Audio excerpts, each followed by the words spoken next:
Nose candy? Snow? Blow? This powder is so ancient that scientists have found traces of it in millennia-old mummies. It even used to be a common ingredient in over-the-counter medicine. But now it's worth billions on the black market and is responsible for thousands of overdoses every year. It could only be cocaine. Cocaine is one of the most popular recreational drugs, but like with a lot of illegal substances, it can be hard to get straight answers about it. What effect does cocaine have on your body? Where does cocaine even come from? How does a cocaine high feel?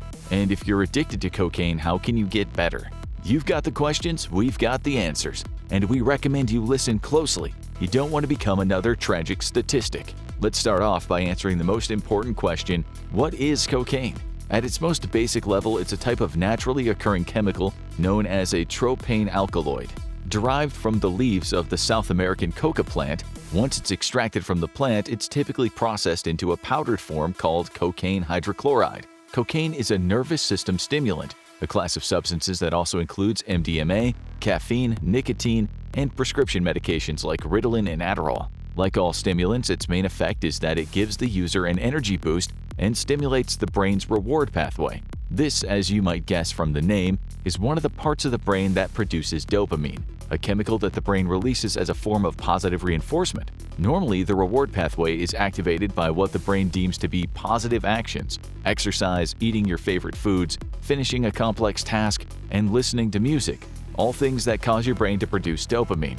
But cocaine sends the reward pathway into overdrive, resulting in intense excitement as well as an inflated sense of self-confidence. On the extreme end, a cocaine user might also experience psychotic delusions, and all that excess energy can cause heightened aggression. Other side effects of cocaine use include raised blood pressure, raised body temperature, and photosensitivity due to pupil dilation. The high doesn't go on for very long. On average, users start to come down after 15 minutes to a half hour. Even if the high is worn off, the drug isn't immediately flushed out of your system. Traces of cocaine can be picked up in blood and saliva samples for up to 2 days after use, and in urine samples for up to 4 days after. Cocaine use can even be detected by testing hair samples. Metabolized cocaine can be found in your hair for up to 3 months after taking it, which is just another reason to be suspicious of your boss if he asks for a hair sample. Before we get into some of the even more severe side effects of cocaine, some of which have had extremely devastating consequences for huge swaths of the American population, let's rewind the clock to see how this prolific drug made its way into modern hands in the first place. Cocaine has had a long history as a medical treatment, going all the way back to the indigenous people in the Andes Mountains in South America. Evidence recovered from mummies in the region suggests that cocaine has been used in the area since at least 1000 BC.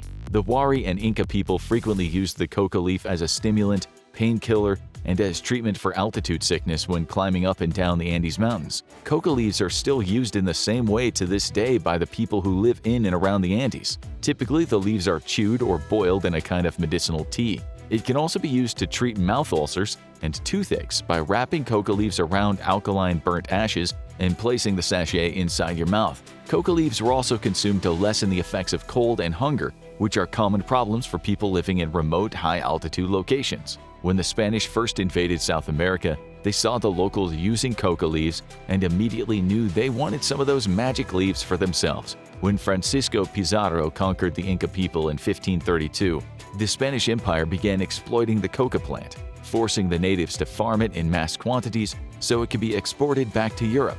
Cocaine really took off in the West in the 19th century after chemists figured out how to isolate cocaine from the plant itself. In this new powdered form, it became a very common ingredient in medicines to treat fatigue, depression, chronic pain, and even poor sexual performance. In a totally crazy move that really could have only happened during the 19th century, in 1863 a Corsican chemist named Angelo Mariani started selling a drug called Vin Mariani, a mix of cocaine and wine.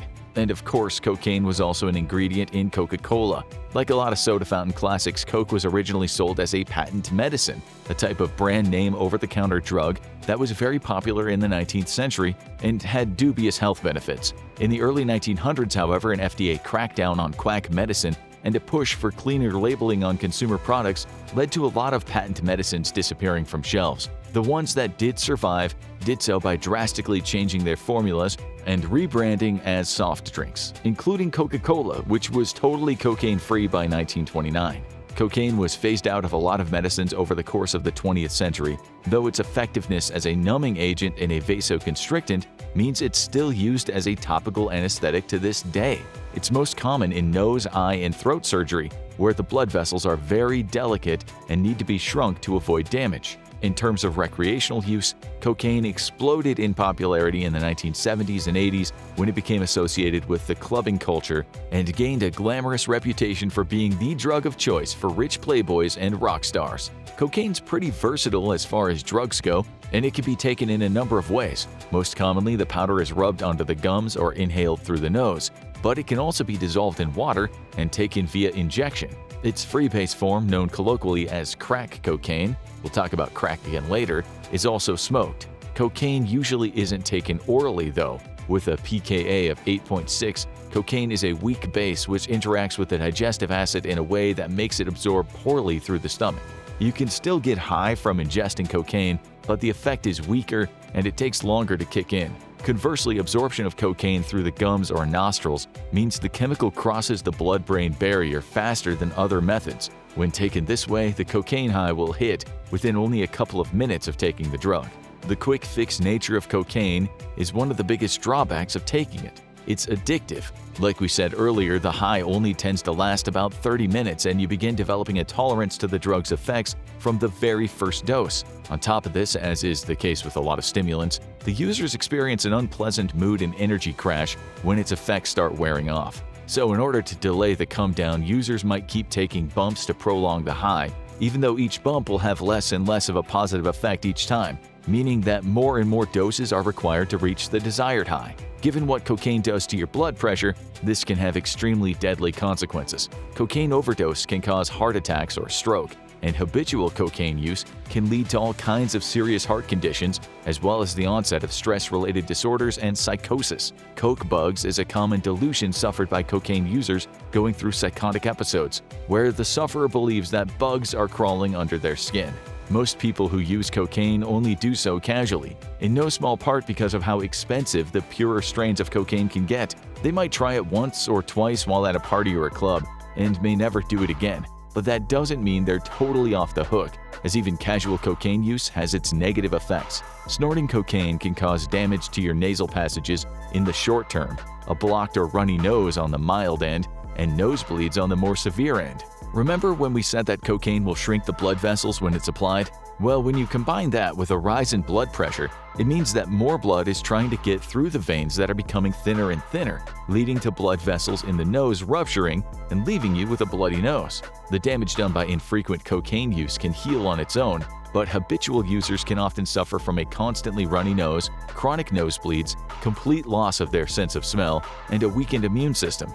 In extreme cases, people who regularly snort cocaine can contract something called invasive fungal sinusitis, a nasty infection that causes parts of the nose to rot. Even if you don't catch invasive fungal sinusitis, cocaine abuse can still make part of your nose rot off. The powdered form of cocaine is cocaine hydrochloride. So when you absorb the cocaine, you're left with the hydrochloride.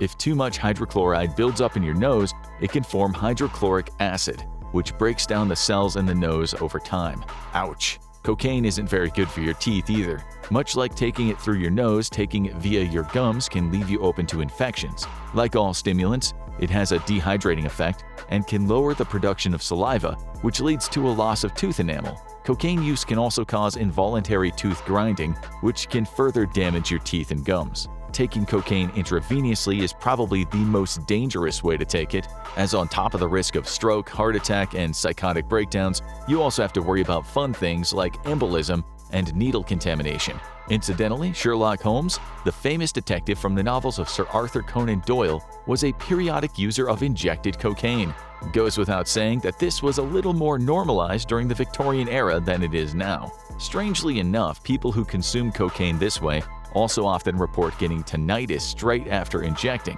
which usually lasts for a couple of minutes. Those who inject cocaine are more likely to overdose, as the high wears off a lot faster than it does when taken through the nose or gums. Cocaine is also sometimes mixed with heroin to create something called a speedball. which is extremely dangerous as the complementary effects of the two drugs together make it hard to recognize symptoms of overdose. A lot of people have died as a result of a speedball overdose, including a number of celebrities such as John Belushi, River Phoenix, and Philip Seymour Hoffman. Combining cocaine and alcohol is also a pretty bad idea, since the chemicals combine and form a substance called cocaethylene in your liver. Cocaethylene produces a more euphoric high, but it increases your risk of developing heart problems significantly. The fact that cocaine is a social drug also means it's often associated with blood-borne illnesses like hepatitis C. People tend to do cocaine in groups, and when they snort lines with the same straw or inject it with the same needle, it greatly increases the likelihood of illnesses spreading from person to person. Now that we've covered the effects of cocaine, let's circle back to its freebase form, crack. Cocaine in its powdered form can't be smoked, as it burns too completely and too quickly. But in its solid or freebase form, it has a melting point of 98 degrees Celsius, which means it can be sublimated and inhaled as a vapor. Crack cocaine is made by boiling cocaine powder in water over a constant heat and mixing in some base, such as baking soda. The mixture then cools into a brittle crack rock that can be broken into smaller pieces and smoked using a pipe. Like any drug taken by smoking, crack can cause long-term damage to lungs, to the point that crack users cough up blood. Crack comes with its own unique side effects compared to, say, cigarettes or marijuana, due to the unique way it has to be smoked. Unlike weed or cigarettes, the vapor produced from melting a crack rock loses its potency very quickly. Crack pipes are typically very short to reduce the time it takes for the substance to travel from the pipe to the user's lungs as much as possible. And since crack pipes are normally made of glass, they tend to get very hot very quickly. Because of this, people who smoke crack will develop blisters on their lips and fingers from touching the hot glass too much. Crack became such a hot-button issue in American culture that in its heyday, bizarre public service announcements featuring a wide range of public figures, such as movie star Clint Eastwood and children's entertainment character Pee Wee Herman, were televised across the U.S., hoping to discourage people from taking the drug. During the moral panic around crack cocaine in the 1980s and 90s, when the drug became popular in low-income neighborhoods across America, concerns were raised about the health of children born to parents who smoked crack. The term crack baby arose as part of that moral panic, and many anti-drug groups argued that crack usage in pregnant people would lead to a generation of children with poor health, low intelligence, and underdeveloped social skills. This turned out to be a greatly exaggerated fear based mainly on racism and classism.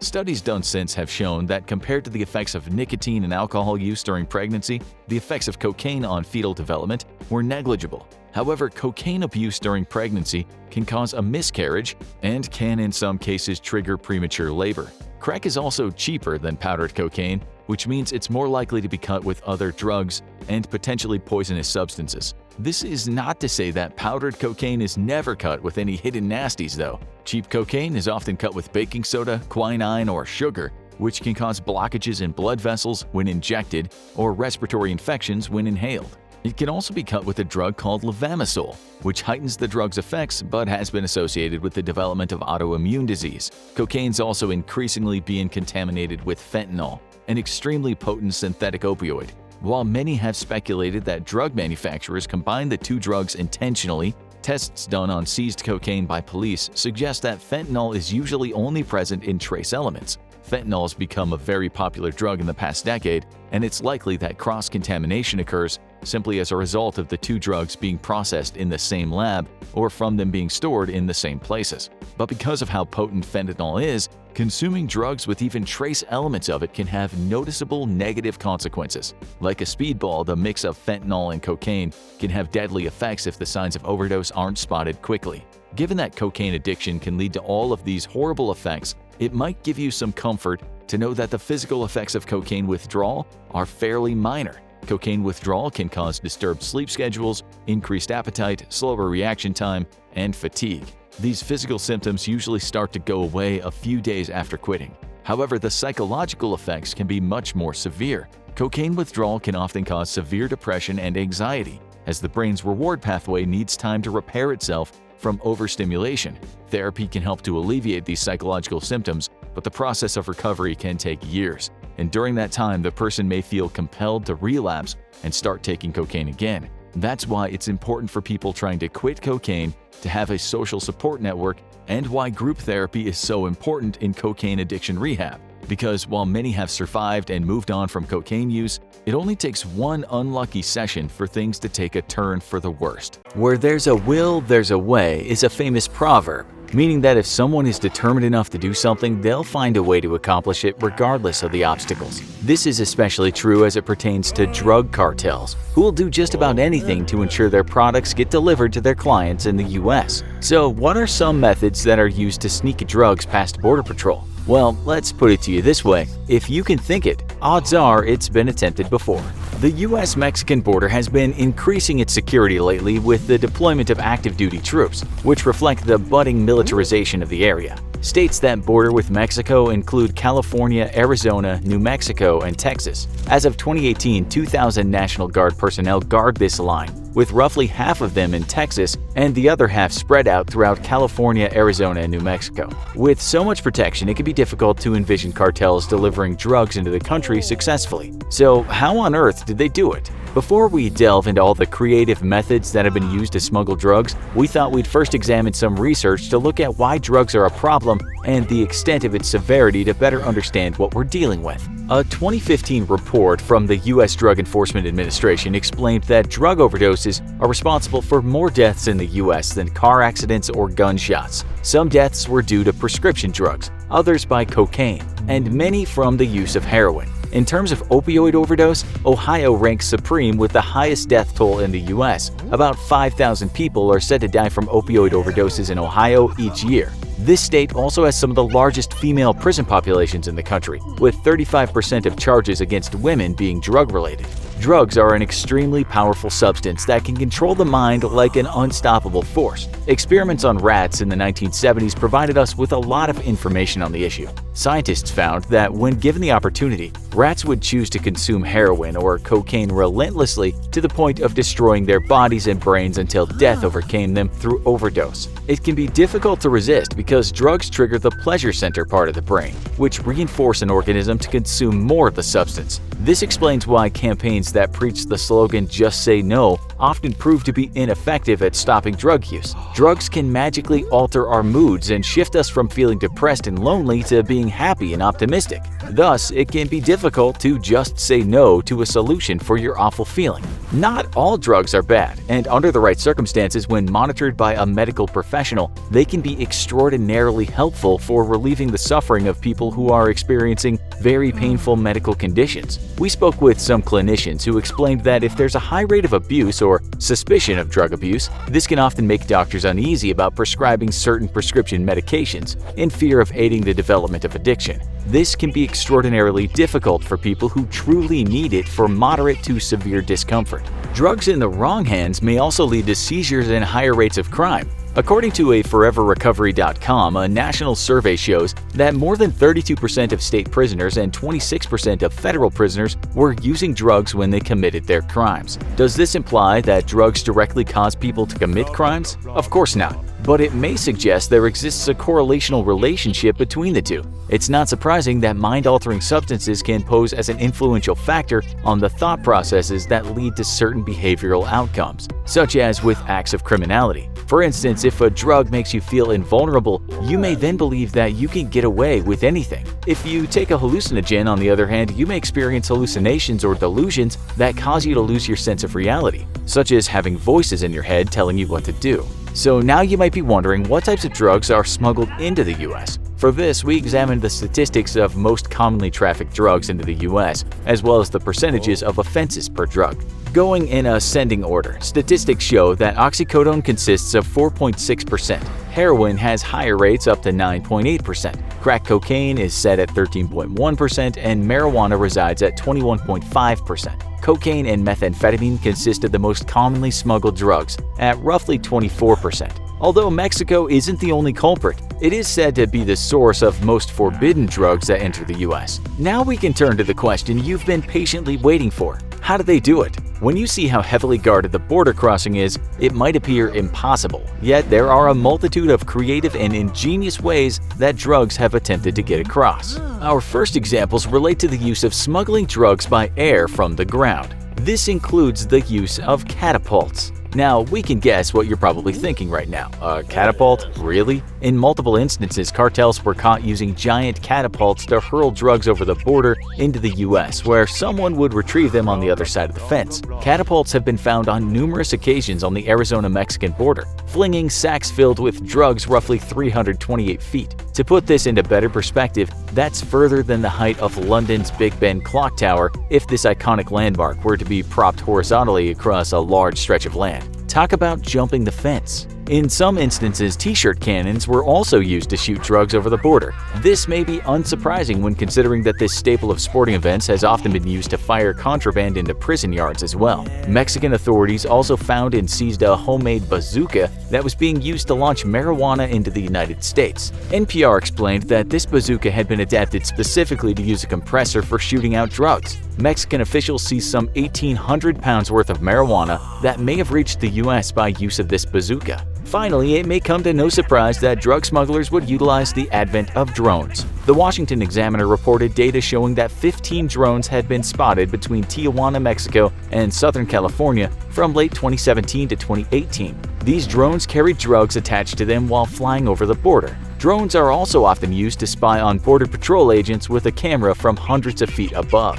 Since federal law enforcement agents do not yet have any tools for detecting drones, they must mostly rely on their eyes and ears. Even if they do spot one, however, they cannot shoot it down with their guns without approval, which leaves them pretty helpless to do anything about it for the most part. Also, because a person flying a drone can operate it from a few hundred feet to a couple of miles away, he may be very tough to locate. For this reason, owners of drones have often been able to avoid capture by U.S. federal law enforcement. So, the next time your curiosity consumes you and you decide to use your drone to harmlessly spy on your neighbor's newly installed backyard swimming pool, you might consider that you're using a device that a drug smuggler would love to have his hands on. Your neighbor, however, probably won't be too thrilled about it, and you might overhear some yelling that sounds sort of like, "Darn you crazy kids!" We hope for their sake and yours that they're not in the middle of skinny dipping when you do this. That could be a disturbing and embarrassing scene.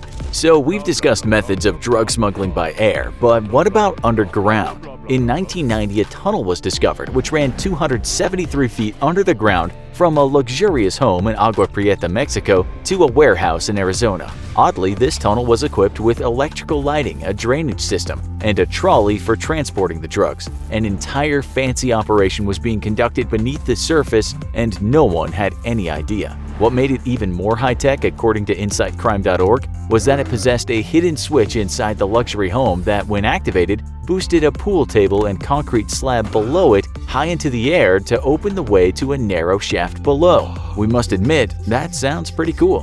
One of the biggest tunnels was discovered in April 2016. It ran half a mile from a house in Tijuana, Mexico, to an industrial property in San Diego. It also was equipped with lighting, rails, and a ventilation system. The tunnel was designed to transport huge amounts of drugs. We're talking tons. This just goes to show how far people are willing to use their ingenuity when it comes to earning profit from dealing drugs. We suppose this is what you get when you combine drugs with too much spare time. Now let's delve into some of the most insane ways that drugs have been attempted to smuggle into the US. From cargo boxes to the inside of cars, there are many imaginative and innovative methods people have utilized in the attempt to sneak drugs into the US. Often, religious items, relics, or associations have been used by smugglers to appear innocent, wholesome, and to try to evade suspicion. This was the case in 2013 when 3 women from Colombia attempted to smuggle 4.4 pounds of cocaine that was strapped to their legs while they were dressed as nuns. Crossing the Mexican-United States border into Texas in 2008, an elderly woman was found driving with a 7-pound memento, a statue of Jesus. She probably thought that being old in combination with possessing a religious item would make her appear like the epitome of virtue. But she underestimated the powerful smelling ability of canine noses. Drug-sniffing dogs went crazy over the statue's scent, but initially officials didn't find any drugs inside of it. They later found that this was because the statue itself was the drug. It was molded out of plaster that had been mixed with the cocaine. We're not entirely sure how the receivers of the statue planned on taking the cocaine from it, but we suppose they would have thought of some way to do it. Still, if you find yourself putting forth a lot of effort to erode a Jesus statue for a hit, it's possible that it may be time to reassess what you're doing with your life. This occasion wasn't the first time an elderly woman was used to cross the border with drugs. On August 8, 2018, an 81-year-old woman was also driving in her car when she was stopped by CBP agents. The dogs also smelled something suspicious radiating from her vehicle, a 2011 Chrysler 200. Upon investigation, agents discovered $870,000 worth of heroin stashed inside. Now, we don't mean inside the car in plain view, like on top of the seat. We mean literally inside the car, stuffed in its rocker panels. In case you don't know a lot about the internal structure of a car, the rocker panel is located along the sides of the vehicle between the front and rear wheel, basically below the doors. You lift your feet over this each time you climb in and out of your car. A lot of people probably don't normally consider using this part of their car to hide things, so that's pretty creative. In October of the same year, 9 people were arrested when conspiring to sneak meth into Hawaii. The drugs were disguised as decorative artifacts, such as Aztec calendars and statues. Simple souvenirs? We think not. One of the wildest attempts to sneak across the border occurred on October 30, 2012, when a makeshift ramp was created to scale the 14-foot-tall border fence. A Jeep, presumably containing marijuana, attempted to drive over this ramp into the United States from Mexico. The perpetrator's plot was foiled, however, when the Jeep got stuck at the top of the fence. It started teetering, which made the 2 intruders panic and flee back to Mexico. It's comical to imagine the reactions on the faces of the officials when they first arrived at the scene. They probably mumbled something to each other like, "Well, now I've seen everything." Although our next examples did not occur at the US border, we think these make for honorable mentions. We must use full disclosure though and warn you that these methods may be disturbing, and we wouldn't recommend that you continue watching if you have a weak stomach or tend to get queasy easily. As we've discussed, people will use just about anything to smuggle drugs, including their own bodies. The best known method for this is to ingest tightly wrapped balloons full of drugs and transport them in the stomach. This is not only disgusting, but dangerous. In 2015, a 24-year-old Brazilian man was on a flight to Dublin from Lisbon. Out of nowhere, he became fiercely agitated before collapsing to the floor. He was later found dead after 1 out of 80 pellets holding nearly 2 pounds worth of cocaine burst in his stomach. In December 2012, a Colombian woman flying to Berlin tried to smuggle drugs inside breast implants. She probably figured that she'd get away with it because airport officials wouldn't dare ask to search her there in fear of being accused of sexual harassment. She could have gotten away with it if she didn't start complaining of severe pain. The agony became too unbearable to endure any longer, which pushed her to admit that she was carrying 2.2 pounds of cocaine in her breasts and seek help. More recently, in 2018, a Brazilian man wanted to transport 2.2 pounds of cocaine into Portugal. He did this by using padded swim trunks. The drugs were stored inside a pair of fake butt cheeks made of 2 cushion-like implants that were attached to his shorts. We suppose that, like the breast implant woman, he thought he could get away with pretending to have a huge rear end. If officials grew suspicious and asked to search him, he could simply act insulted and say something like, "No, I'm not carrying anything. That's just my butt. Hands off, please." But the man did not fool anyone, and police quickly caught on to his scheme. If binge-watching Breaking Bad, Narcos, and The Wire has taught us anything, it's that drug smugglers are an eccentric bunch. Considering the drug trade turns over hundreds of billions of dollars a year and results in hundreds of thousands of deaths, it's bound to attract some huge weirdos with loony ideas and unscrupulous methods for stacking cash and racking up bodies. But as is the case with most things, reality is often far stranger than fiction. Here are some of the weirdest, most disturbing, and downright craziest ways that real-life drug smugglers have tried to hide their illegal products. Let's start with the most basic, and even that's both extremely dangerous and extremely disgusting. You might think a drug smuggler needs a bunch of complicated and high-tech equipment to ferry contraband across the borders. But in a lot of cases, all they need is a condom and an empty stomach. Practitioners of this method are known as swallowers, internal carriers, and body packers. They numb their throats to avoid discomfort, then swallow as many as 200 cocaine-filled condoms, each one carrying around 2 to 50 grams. If this is making people with sensitive gag reflexes nervous, don't worry. Body packers have been known to insert the drug capsules anally too. If the perpetrator makes it through customs without getting caught, they'll take laxatives to evacuate their extremely expensive cargo and then collect their paycheck. If things go badly, radiographers at customs will catch out the would-be smugglers and they'll face legal consequences. But there are far worse fates for body packers than an extended stay in jail. There are 35 countries that still have the death penalty for drug smugglers on the books, and some countries are still very actively pursuing those punishments, such as Singapore and China. But you can still face a terrible fate from body packing before you're even caught. Occasionally, the capsules will break inside the body packer's stomach, spiking their systems with a massive cocaine overdose. This is incredibly unpleasant, according to one Barcelona emergency room doctor who's dealt with a number of ODing body packers. A cocaine overdose can produce a psychotic episode and a nervous state that ambulance personnel will try to treat with injectable diazepam. If the drugs have spread throughout the body, one of the common effects is vasoconstriction, increased blood pressure caused by the constriction of blood vessels. Heart attacks and vasoconstriction are the most common causes of death in those cases. If we suspect that a patient has overdosed, we perform a barium X-ray. The barium also has a laxative effect. If we discover that it's indeed a severe overdose, we'll immediately have the drugs surgically removed from their system.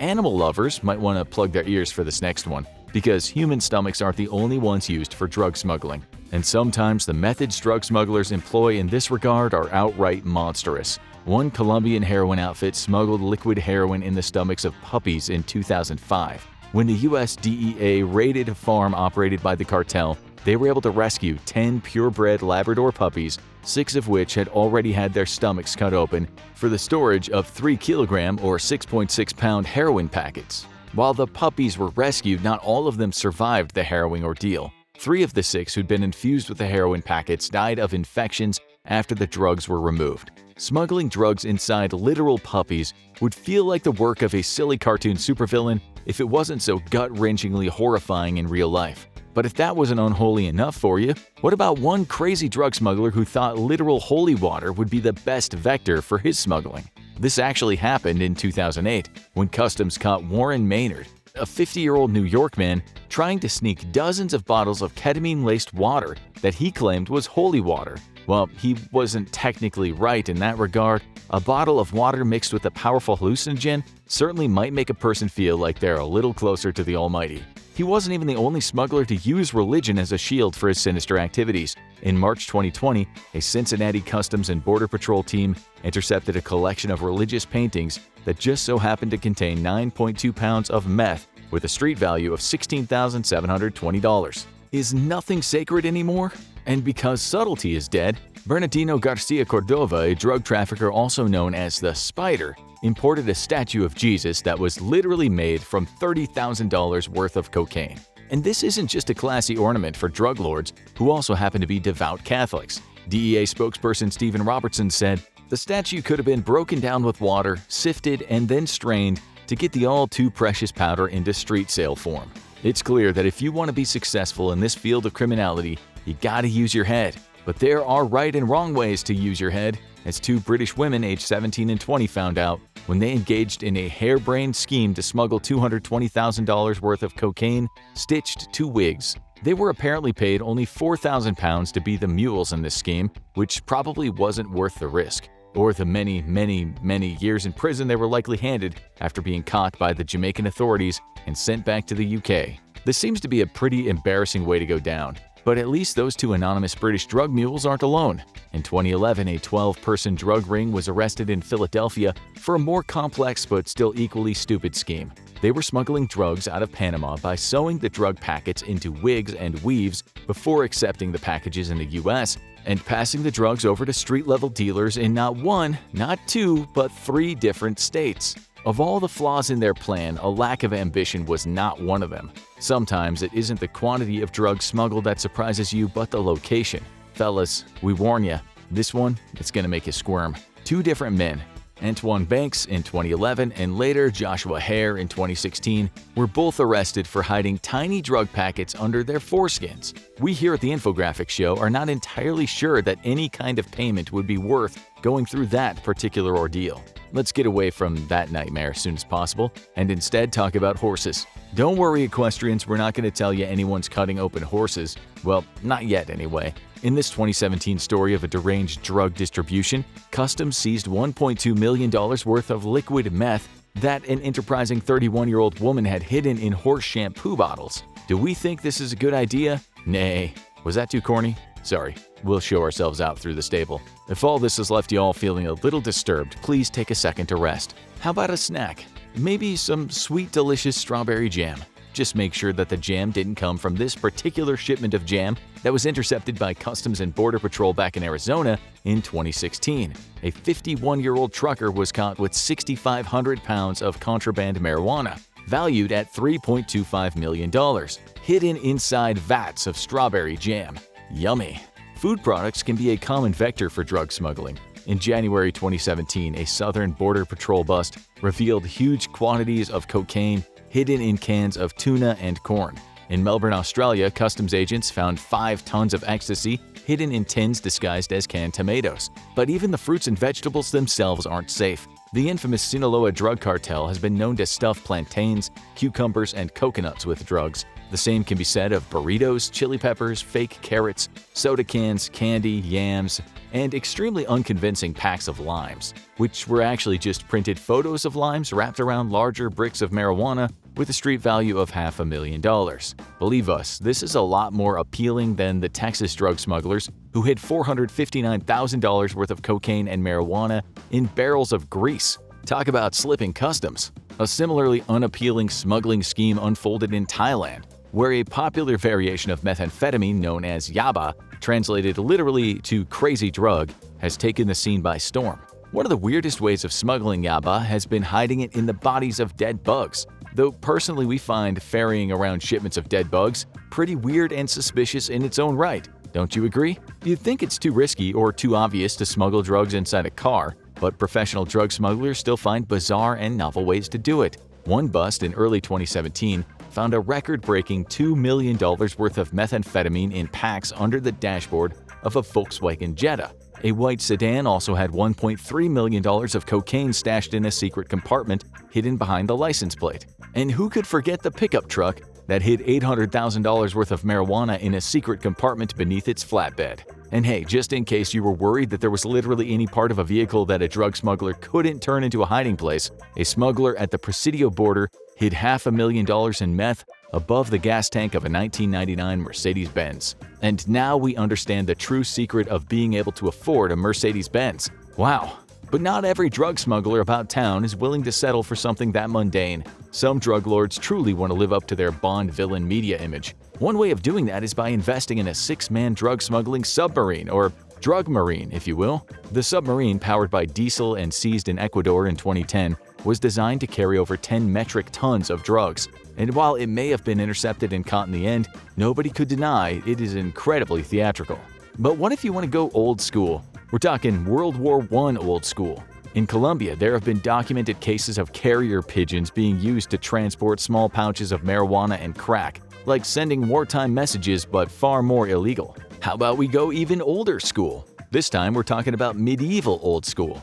Catapults and trebuchets are siege weapons used for taking down castles, but drug cartels have found a new purpose for them, flinging marijuana buds across the border so they can start their own free-range weed farms in the US. It's forced border agents to keep an eye on the land around the fence for any suspicious seedlings. Some people don't care for the classics though, they just want to keep it cutting edge. Such as one anonymous drug smuggler who used a drone to smuggle 13 pounds of meth across the border between San Diego and Tijuana, Mexico. Border Patrol intercepted the drone pretty easily and arrested the smuggler, who would later be sentenced to 12 years in prison for his trouble. Perhaps it's better to stick to the classics and invest in a sturdy, reliable trebuchet instead. It still somehow gets crazier from here though.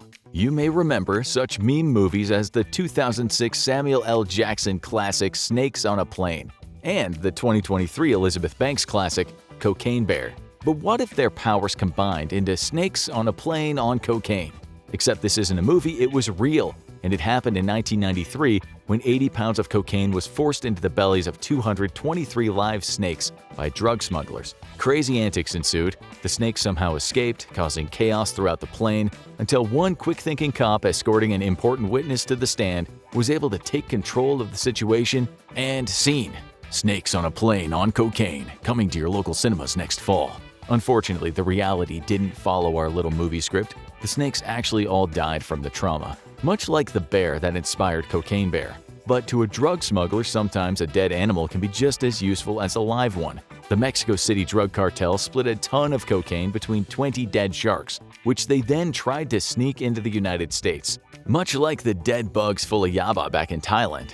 We can't help but wonder if hiding cocaine in a bizarre shipment of 20 dead sharks might just draw too much unwanted attention to your secret cargo. But hey, we just make infotainment videos on YouTube. Who are we to tell El Chapo how to do his job? Just please don't send any sicarios our way, okay? On the less ambitious side of things, in 2007, some small-time New Zealand criminals tried to get drugs to their incarcerated friends by shoving the drugs into dead birds and throwing them over the prison walls. In 2001, a man named Richard Reed made going to the airport harder for all of us when he tried and failed to detonate a bomb inside his shoe while on an airplane. But it wasn't just Mr. Reed's fault. The TSA soon got another reason to check your smelly sneakers. A man was busted at JFK in New York for allegedly trying to smuggle cocaine in his shoes. He had 4 pounds of cocaine hidden between 6 pairs of shoes in his luggage. He was hoping to make $67,000 on this contraband, and instead all he got was federal narcotics charges from Homeland Security. High risk, no reward. A northern Spanish gang of drug traffickers took shoe-smuggled drugs to a whole new level by also throwing counterfeiting on top. They created high-quality knockoffs of Manolo Blahnik stiletto shoes, held together with cocaine paste. Each pair of shoes sold for $75,000, which for those keeping track is more than the previous guy at JFK Airport stood to gain from all 6 of his life-ruining cocaine shoes. In 2018, Portuguese airport security couldn't help but notice an unusually caked-up Brazilian man strolling through Lisbon International Airport. Nobody will ever know what was going through their heads when they pulled that man aside and asked him to drop his trousers and bare his buttocks. But in that moment, they uncovered a drug smuggler. He was hiding a kilogram of cocaine inside a pair of fake butt cheeks. That's a badonkadon't. But sometimes smugglers go even further than that, such as a Colombian woman arrested in Germany in 2016, whom customs noticed had fresh scars beneath her breasts. This turned out to be because she was hiding a kilogram of cocaine inside her breast implants. I guess you could say we saved the breast for last. You've probably seen silly cartoon gags where a character puts on lipstick and a dress, pretends to be a prisoner's sweetheart or granny, cozies up to a guard, and smuggles a file baked in a cake into jail. The cross-dressing conspirator is either caught by suspicious officials in some zany fashion, or the prisoner gets their hands on the treat-and-case tool and manages an improbable escape. Is this trope based on a true-life event, or is it simply an amusing joke? What are some of the weirdest ways people have smuggled items into prison? Prisoners have indeed received contraband concealed in bakery items. An 1804 anthology of criminal behavior discusses one such incident.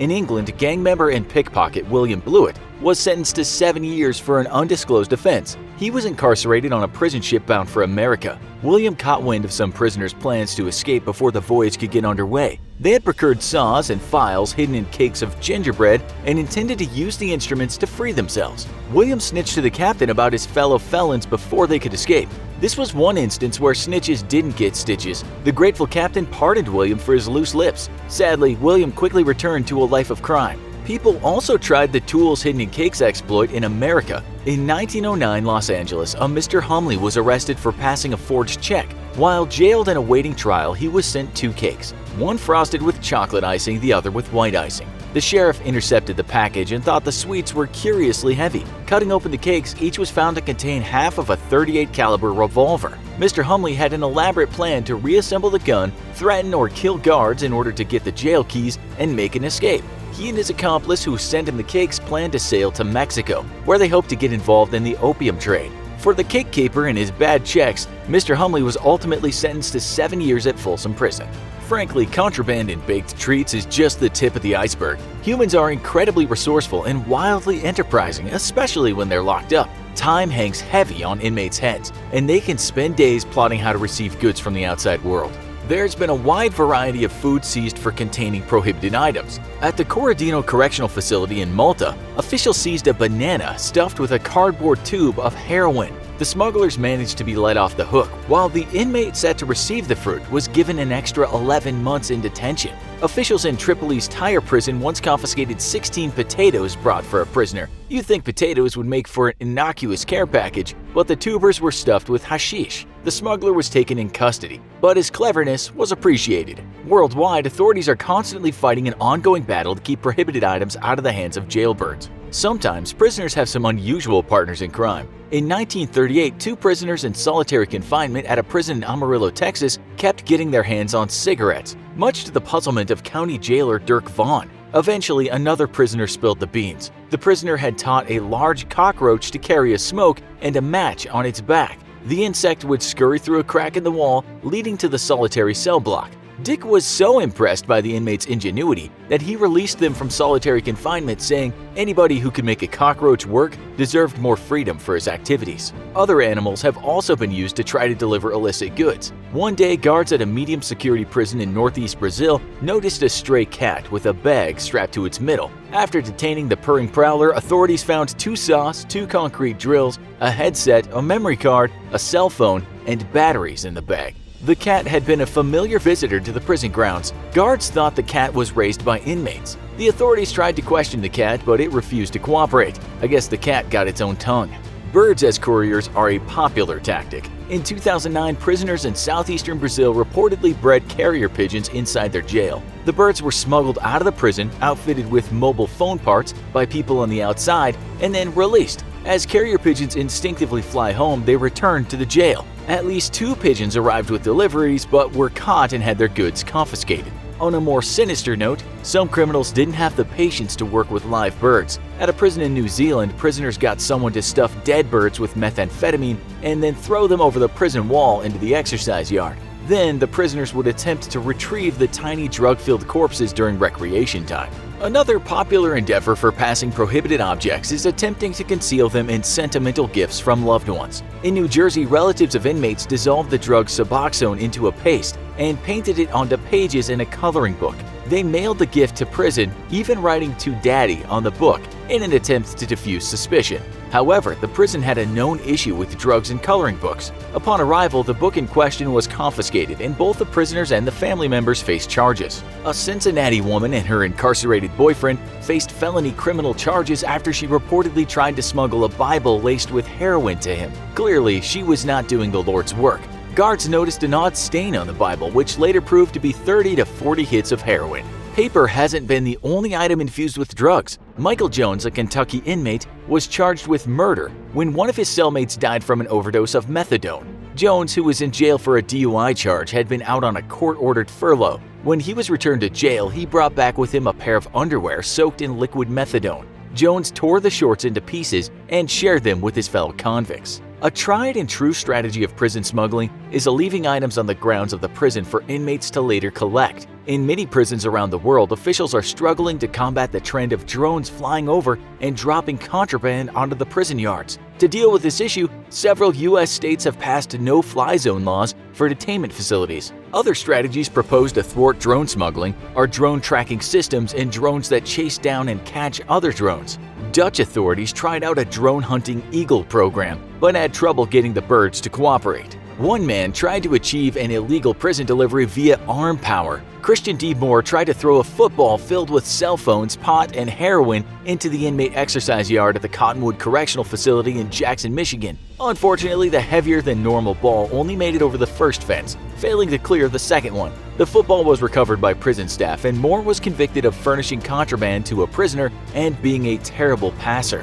Probably the most common method used for transporting banned items is the human body. In 2006, a grenade was detonated in a Colombian jail, killing 5 inmates and injuring 20 others. Officials were stunned when they found out how visitor Linda Alvarado delivered the explosive. We'll let you figure out where she hid the grenade. Yes, there. In fact, women inserting and attempting to carry illegal items is so commonplace, there's even a slang term for it: prison pocket. Since guards at the Colombian prison were not allowed to inspect the genitals of female visitors, Linda was able to carry the weapon into the prison without issue. She then removed the grenade, passed it to her criminal contact, and was able to leave without being caught. Tiffany Scurry was attempting to visit an inmate in a Florida prison when she failed a routine pat-down. Guards felt mysterious lumps in her hair. They ended up finding 30 OxyContin and ecstasy pills hidden under her weave. Men have also gotten in on the body action. A Kentucky prisoner once put his foreskin to good use. Louisville Metro Corrections searched Antoine Banks during intake after he was arrested on a drug charge. prison officers discovered a small bag of crack cocaine in his boxers. This led to a thorough strip search where the officers found a tiny bag of crack wedged in the foreskin of his penis. As a result, Banks was charged with trafficking a controlled substance. On February 4, 2016, Stephen Kavanagh, an inmate at HMP Manchester, a high-security prison in Manchester, England, complained of abdominal pain. Prison staff sent him to the health wing where an x-ray was administered. The scan showed medical staff a sight which they'll never forget: a clear picture of a mobile phone hidden in Kavanagh's anal passage. The inmate was sent to a segregation unit where he was forced to pass the phone. In May of 2019, a visitor attempting to enter a Virginia jail was caught with nearly a dozen oxycodone tablets under their dentures. As a result, they ended up with serious felony charges. Obese visitors and inmates have attempted to smuggle weapons and drugs hidden in their fat folds. Other places humans have hidden items include prosthetic limbs and in the socket of an eye that had been lost in a fight. We could go on and on, but you get the idea. People are disgustingly creative. Prisoners caught with contraband can face a variety of punishments. Of course, the severity of the punishment depends on the behavioral history of the inmate and the item they were caught with. Common punishments include the loss of privileges such as phone time, TV, or visitation. If the found contraband is a weapon, the offender might get segregation or solitary confinement. In the worst incidents, inmates face new charges and have time added on to their original sentence. People caught smuggling contraband to prisoners can also be charged and given fines or even a jail sentence of their own. Considering the likelihood of being caught and the high consequences, why do criminals take the risk? There are a variety of different reasons. Prisons can be a dangerous place and inmates want a weapon to protect themselves. Being locked up is also boring, and having drugs or a mobile phone can make time pass faster. As cell phones have become an ubiquitous part of modern life, they've shown up in ever-increasing numbers smuggled into jail. In 2006, the state of California seized 261 mobile phones from inmates. By 2010, they confiscated a whopping 10,700. In 2018, officials confiscated over 13,000 mobile phones. A smartphone means a link to the outside world, an endless source of online information, and a potential stream of revenue. A gangster in New Jersey was caught using a mobile phone to run an identity theft ring that brought in $250,000 for him and 8 conspirators on the outside. He's definitely not the only criminal to run an empire via smartphone from inside a jail. Before his death, creepy cult leader Charles Manson was twice caught with a mobile phone. Some enterprising inmates have items smuggled to them for the purpose of selling them or currying favors in jail. A smartphone might cost triple what they cost on the outside. Rates fluctuate based on the degree of difficulty in smuggling to a particular detention center. In 2018, the California Correctional Authorities said the going prison black market rate for a phone was around $1,500. While we can all agree that inmates should not have access to weapons, drugs, and even mobile phones, some prisons have attempted to even turn books into contraband. A few states, including Washington, have tried to ban prisoners receiving books from non-profit organizations under the guise that they're items being smuggled in books. Sure, contraband is smuggled through books. However, due to space constraints, the incidence of smuggling via book is fairly low. Furthermore, many groups check the books before donating them to the prison. The real contraband in this instance is information. Though education in prison lowers recidivism, censorship and/or limited access to reading materials is common in detainment centers. Texas, Arizona, and Kansas have come under fire for their long lists of banned magazines and books. Often, mailroom prison staff can reject or even outright deny reading materials at their personal discretion. Frequently rejected reading materials are civil rights texts, histories of race relations in the U.S., and books discussing gender and sexual identity. Reading material can be a prisoner's only contact with the outside world, especially if they're estranged from loved ones. Also, books can provide important information, especially vital legal knowledge to incarcerated people who have limited resources. Thankfully, there are a number of nonprofit and volunteer prisoner book exchange programs across the U.S. Necessity is definitely the mother of invention. It's amazing, gross, and terrifying the methods people have used to attempt to sneak items into prisons. Adler Berryman Seal's grave marker is adorned with an airplane and a cross, the first quite fitting for the pilot, and the latter a questionable addition to some. It's the inscription of a rebel adventurer the likes of whom in previous days made America great would likely enrage others. Why are there such strong emotions surrounding this man, born in July of 1939 and killed in February of 1986, who only lived to be 46? Well, his life from birth to death was nothing if not unique. though christened Adler Berryman Seal when brought into the world on July 19th of 1939. All who knew him called him Barry. Growing up, he was described as fun, wild, and at times mischievous, like many other young boys. But he wasn't raised by just any family. Some sources claim that not only was his father Benjamin Curtis Seal a candy salesman, but he was also a supporting member of a white supremacist group, the Ku Klux Klan. While Klan membership peaked to an astonishing 4 million in the 1920s, the movement had lost steam with the Great Depression of the 30s and fell apart completely a few years after Barry's birth. It was not rekindled until later on in the Civil Rights era. However, the senior SEAL's bigotry seemingly endured despite the lack of public support and remained unwavering. One can only guess the things Barry was subjected to as a consequence while a young man growing up.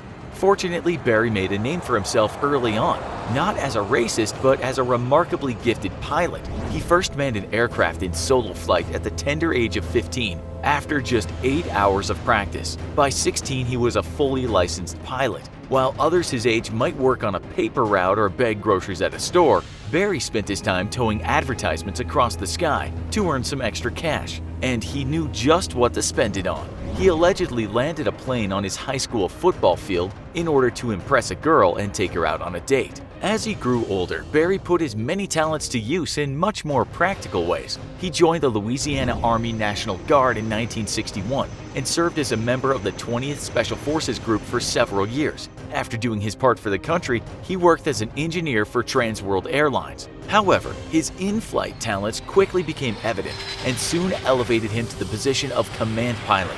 Once again, he was one of the youngest people to make it this far and operate his own Boeing 707. However, the promising start in life was soon to take a turn for the worse. Barry became injured on the job in 1972 and began to engage in some dubious activities during his time on medical leave. He started to fly explosives to Cuba for a friend affiliated with the mob, though Barry was led to believe they were for use in the battle against Fidel Castro. This was not the case. He and others were arrested, but when witnesses for the prosecution could not testify, the case was ruled a mistrial. While not enough to derail his life as a jail sentence would, the scandal resulted in him losing his job as a Trans World Airlines pilot. Facing unemployment, he sought a paycheck elsewhere in much darker places. Based on information provided by his wife, it was in 1975 that he turned the corner from making a good, honest living to profiting exclusively off crime. It was just 4 years after Nixon declared drug abuse America's public enemy #1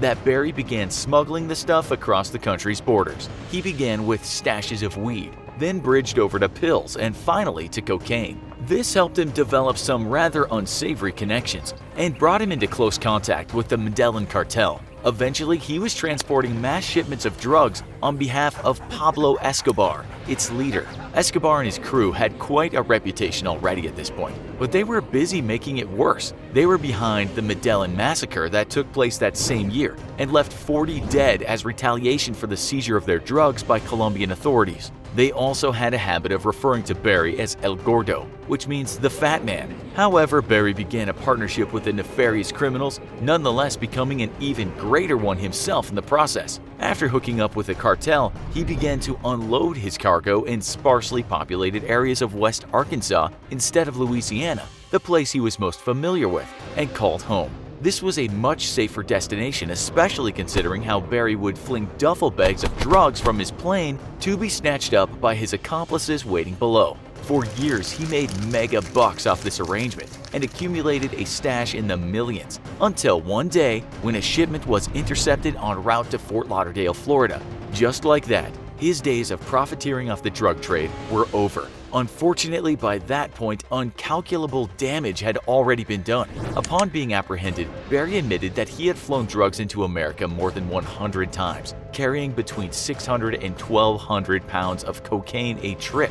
This amounted to billions of dollars worth of illicit substances, and most assuredly resulted in the death of countless American citizens, not to mention the destruction of their families and a tragic ripple effect throughout society upon being sold off at their final destination. As a consequence of his actions, Barry was indicted in 1983, yet somehow only handed a meager 10-year sentence. However, to him, a man who liked to live life on the edge and engage in thrill after thrill, even this was too much. he tried on several occasions to offer his services to the FBI and operate as an informant in order to escape doing time. The FBI wasn't interested in making a deal, however. Not one to give up easily, Barry flew to the DC office of the Vice President of the Drug Task Force. He was redirected to the Drug Enforcement Administration, which at the time had only been around for about a decade. It was there that his proposal was accepted. Barry became part of an operation backed by the Reagan administration. However, they had ulterior motives of their own beyond simply bringing drug smugglers to justice. Reagan and his associates wanted to have the Contras militia in power in Nicaragua,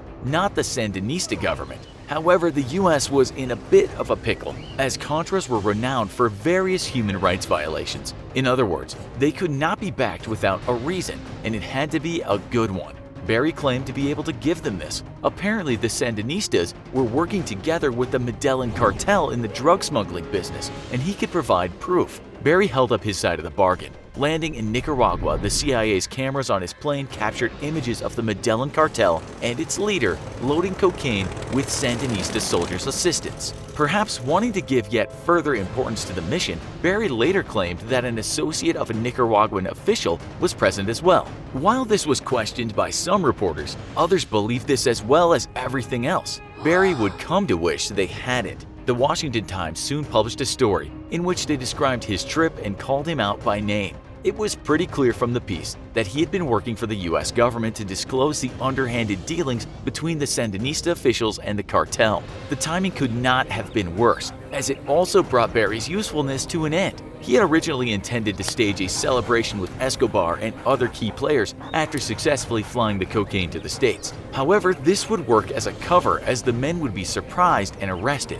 With his cover blown, this was no longer possible. The DEA assigned him to no more missions, and while Barry was somewhat safer by remaining in the States, he also no longer had the DEA's protection. The Medellin cartel was not without the funds to go after him in America, yet it would turn out that his own government, at least initially, got to him first. The FBI came after Barry once the DEA cut him loose, and he had returned to his home in Louisiana. While he was ultimately given only 6 months of supervised probation, it was in essence a sentence of death. He was mandated to be at a Salvation Army halfway house each and every day for 12-hour shifts to comply with the circumstances of his parole. In other words, anyone and everyone knew where he would be between the hours of 6 p.m. and 6 a.m. on a daily basis. Unsurprisingly, it was just outside of the Salvation Army building that Barry was murdered, while his friend watched in horror from the nearby Belmont Hotel. It was February 19th of 1986, and according to this friend,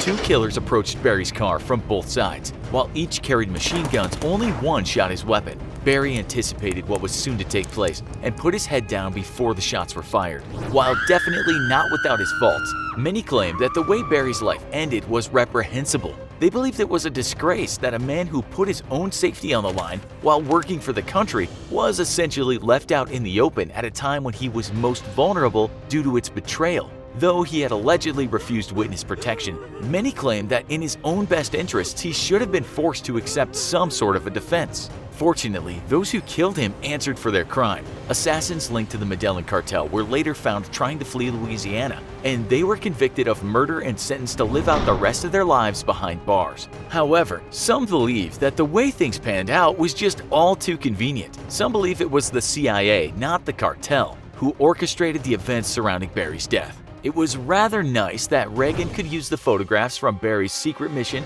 once his cover was blown to gain public support for Contras control. However, he may have just been taking advantage of an opportunity that had in essence fallen into his lap. Only a select few will know for sure.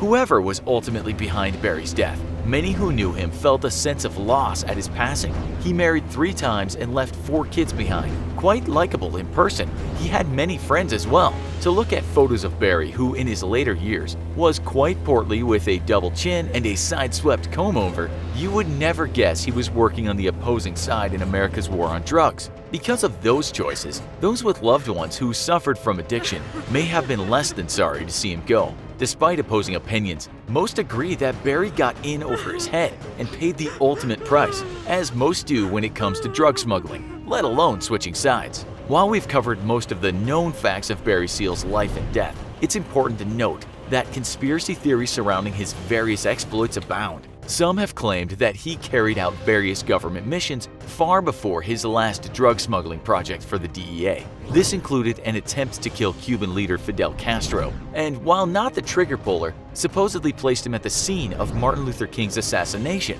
Some have even suggested he was the getaway plane operator after John F. Kennedy was shot. If any of these are true, those with the information to confirm it aren't talking, and it's likely they never will.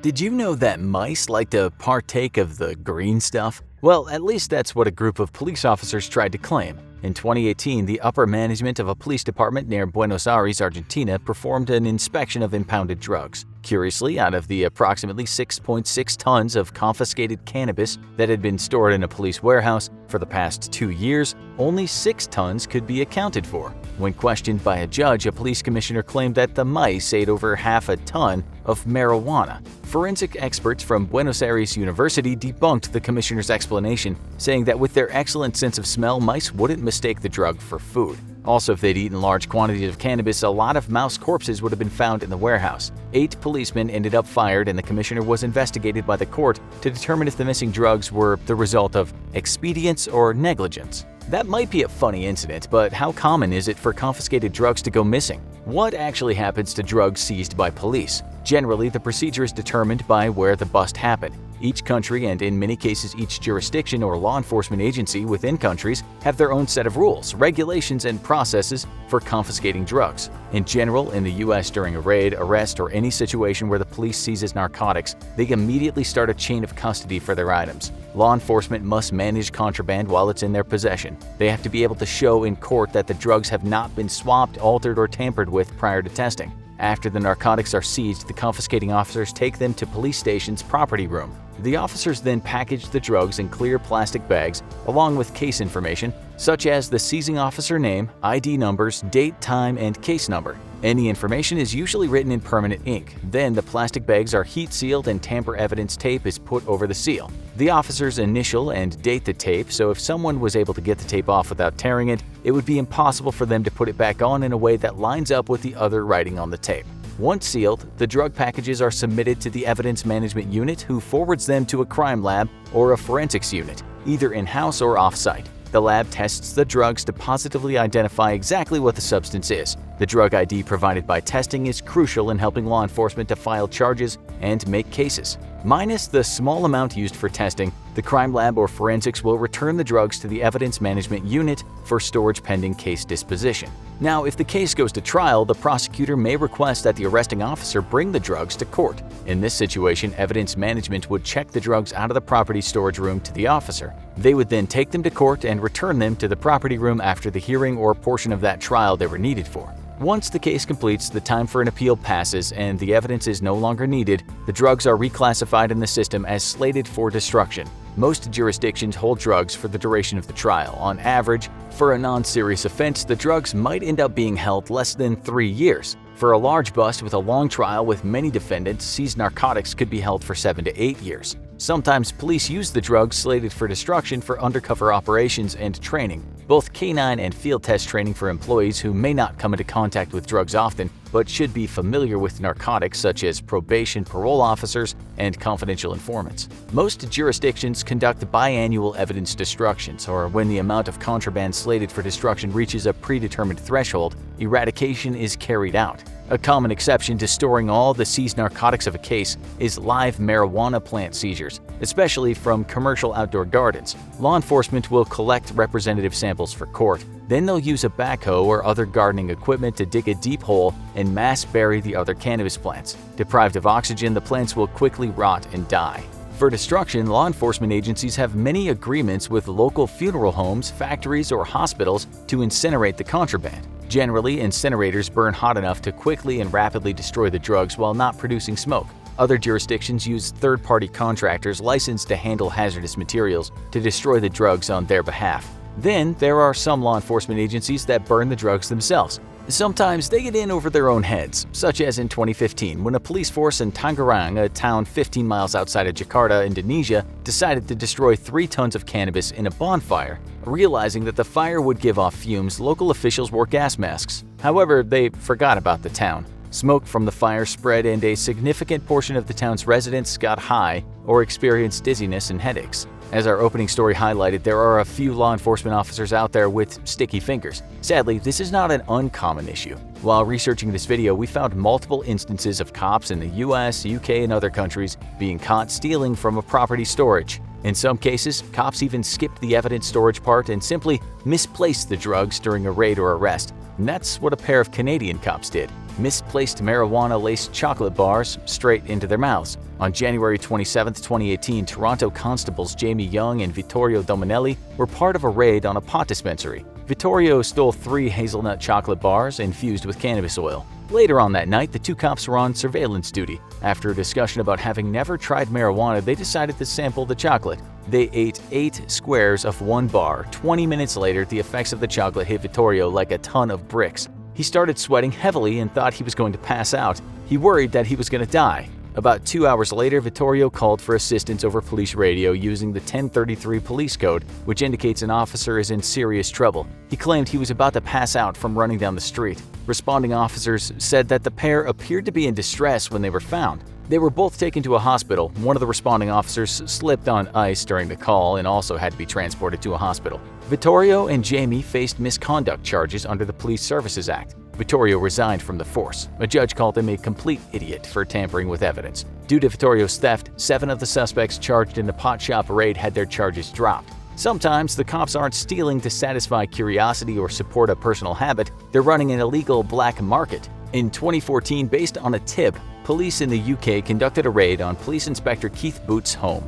They found cocaine, crack cocaine, heroin, ecstasy, and cannabis with an estimated street value of £700,000. They even found 24 pounds of cocaine hidden in his washing machine. Prior to his arrest, Booth was responsible for evidence storage at a West Yorkshire police station. Part of his job was to manage seized narcotics and make sure they were checked and signed off for disposal. However, instead, he and his son Ashley ran a drug recycling ring and sold drugs to a network of drug dealers. Keith was pretty sly. On the surface, he was extremely diligent. He sent emails to colleagues expressing his concerns about missing or unlabeled drug packs, and also made it his responsibility to have a CCTV camera installed in the storeroom. Ultimately, Keith was found guilty in a number of charges, including theft with intent to supply. Ashley was found guilty of 5 drug conspiracy charges. While we've discussed some of the more lighthearted examples of corrupt police stealing confiscated drugs, it's a serious issue. When law enforcement and the justice system can't be trusted, it erodes public trust. Unfortunately, it's difficult to find detailed statistics surrounding police theft. Sometimes it's classified as misconduct, especially when a case against the officer isn't pursued. When the theft is for personal use, especially if the officer is part of a smaller force, perhaps in a small town, the response and consequences vary greatly. Some cops are merely given a slap on the wrist, suspended, or forced to resign, perhaps fired and given suspended sentences with probation. Notably, in the US, an all-too-common scenario is that after a work incident involving physical trauma, an officer is prescribed pain pills and becomes addicted, or they develop PTSD due to the incident. In either case, over time, the officer spins out of control and starts stealing from the property room at work. Sadly, decorated officers of many years have brought lifelong careers to an abrupt end due to their addictions. For larger law enforcement groups, such as those servicing a city, and for scenarios where stealing confiscated drugs were just one aspect of overall poor behavior from an officer, the end result was often jail time, often after an investigation or a sting from the feds. Sometimes, staff other than police are derelict in their duty of the application of law in regards to impounded drugs. In June 2011, discrepancies were found in the paperwork of Annie Dukin, a chemist at the Hinton State Laboratory Institute in Boston. This lab IDs narcotics for several counties in the state of Massachusetts. Further investigation revealed that Annie had forged the initials of an evidence officer in her logbook. Despite being suspended from lab duties, Annie was still allowed to testify in court for 8 more months, until February 2012, when Boston district attorneys were notified of the breach in procedure. Annie was finally placed on administrative leave and quit soon after. A police probe uncovered that for years Annie had altered and faked test results to hide her frequent dry labbing, or visually identifying samples without actually testing them. She only actually tested around 1/3 to 1/5 of the 60,000 drug samples that crossed her desk. Some co-workers had even brought concerns about Annie to their bosses, who turned a blind eye. It also came out that Annie didn't have a master's degree in chemistry from the University of Massachusetts Boston, as she had claimed on her resume and sworn in testimony. As a result of Annie's falsifications, the lab was shut down. Multiple charges, including 17 counts of obstruction of justice and 8 counts of tampering with evidence, were brought against her. Annie was sentenced to 3 to 5 years imprisonment and 2 years parole. Her only known motive for her actions was to look extremely productive and further her career. In the end, the Massachusetts Supreme Judicial Court dropped 21,587 drug convictions that had hinged on potentially tainted samples processed by Annie. Several defendants filed civil suits. Annie's actions wreaked absolute havoc in many lives beyond court issues. Some defendants lost jobs, driver's license, or were deported. Others had marriages fall apart, lost access to kids, and paid a small fortune in lawyer and court fees. The state of Massachusetts continues to deal with the fallout from the scandal. One prominent attorney said that as many as 40,000 people could have been falsely convicted as a result of Annie's actions. A shot of liquid courage, a shared moment of bonding and escapism. Even drugged-up zombie soldiers. Violence and mind-altering substances have always gone hand in hand. The truth is, countless wars throughout history have been fought while soldiers were drunk or high, and military conflict through the ages, including the modern day, have been shaped by the insane drugs soldiers are fed to win wars. Drinking and drugging rituals have long been a part of the culture of warfare. Indulging in alcohol or drugs together can help soldiers bond before going into battle, provide a much-needed way to cope with the trauma of war, and even enhance combat performance. Alcohol is the oldest, most tried-and-true drug of choice for warriors around the world, and armies have issued alcohol rations to their troops throughout history. The Russians favored vodka, while the British preferred rum. Germans have turned to beer, while ancient Romans and Greeks relied on wine for liquid courage. But armies from ancient times all the way up to today have often relied on even stronger drugs to win wars. According to the ancient legends, Nordic berserkers, the legendary Viking warriors who fought ferociously and without fear, were said to get their animalistic fighting powers from the animal skins they wore in battle. Recently, though, modern researchers have come to believe that their ferocity came from another source altogether, the black henbane plant. The plant's leaves could be dried and smoked or used to make wine and beer. The plant was a powerful hallucinogen, causing users to see and perceive things that aren't there. Berserkers believed that they were calling upon their gods and harnessing the powers of the spirit world to help them thrive on the battlefield. And it's likely that the trance-like state caused by ingesting the black henbane contributed to this feeling. While herbal drugs may usually be associated with a calm, peaceful high, they've also been known to cause intense anxiety, paranoia, and even panic. Given that these warriors were psyching themselves up for battle when they took the black henbane, it's highly likely that the effects were less mellow and more aggressive. They probably felt agitated and ready to fight, and felt dissociated from reality, making it easier for them to fight like wild animals and kill with abandon. Viking berserkers weren't the only ancient figures to tap into the powers of natural herbs. Eurasian warriors, especially Siberian tribes like the Chukchi and Koryaks, use psilocybin, more commonly known as magic mushrooms, to allow them to fight fearlessly and give them an edge in battle. And they even went so far as to drink the urine of the warriors who had previously ingested the mushrooms to take advantage of the residual psychoactive effects. The use of magic mushrooms and other natural psychoactive herbs continued into the 19th and 20th centuries. In 1879, when the British tried to subdue the Zulu tribe of Africa, they faced an enemy that seemed immune to fear even in the face of Britain's far more advanced weapons. Though the Zulu only carried spears and shields, they seemed unnervingly unafraid of the British's rifles and bullets. They likely had a little medicinal help in this department. The Zulu warriors had a multitude of mind-altering substances at their disposal, from medicated beer to daga, a South African variety of cannabis, to a powerful painkiller made from the Bushman poison bulb plant, which also had hallucinogenic properties.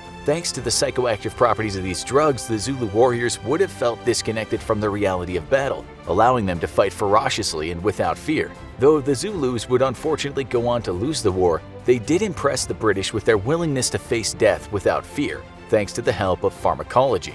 As the nature of warfare changed and weapons and technology advanced, so too did the drugs that were used to fuel soldiers and win wars. World War I saw the first documented and widespread use of cocaine in battle. Both the British and Germans issued cocaine rations to their Air Force fighter pilots to give them a boost before they engaged in incredibly dangerous dogfights. World War I fighter pilots were tasked with a nearly impossible mission. They had to engage other aircraft in close combat in midair. They needed to dodge enemy planes while simultaneously trying to get the enemy in their crosshairs so their gunner could take them out, all while making sure not to crash their planes. It was a chaotic and terrifying environment, and cocaine helped the pilots keep their energy up and helped them focus on the job at hand without getting carried away by the very real fear that death could come at any moment.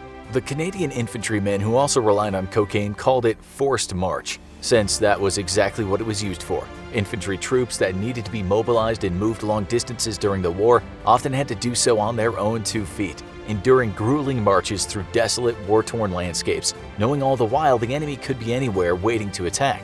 These marches could last for hours or even days, and once again, cocaine was their secret to success. The forced march pills, which were a combination of cocaine and caffeine, gave soldiers the energy and endurance to withstand hours of marching through difficult terrain to get to where they were needed, but also helped to blunt the fear that the enemy could be waiting for them around the next corner.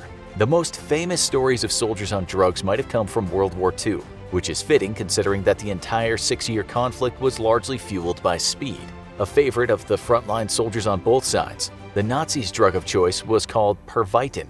It was an early version of crystal meth, and the German company Temmler-Werke supplied the German military with 29 million of these so-called attack pills. Not to be outdone by their enemies, the Allies followed suit and issued millions of Benzedrine tablets to their soldiers. The British are estimated to have consumed around 72 million tablets, while the Pentagon's official estimates is that US soldiers consumed between 250 and 500 million pills during the war. Bennies, as they were known, were even included in emergency kits for American bomber crews. Both the German attack pills and the Allied bennies provided their users with a boost of energy to help them cope with drawn-out battles and long-distance marches. It increased alertness and combated fatigue, which was helpful for keeping vigilant during long periods of watch duty and bolstered already exhausted soldiers who were about to go into battle. It also created a strong sense of confidence and bravado in the soldiers, allowing them to rush into enemy fire with little regard for their own life or safety. The role that speed played in World War II cannot be overstated. Experts now say that many of the Germans' early and decisive victories in the war were thanks in large part to the rampant use of Pervitin.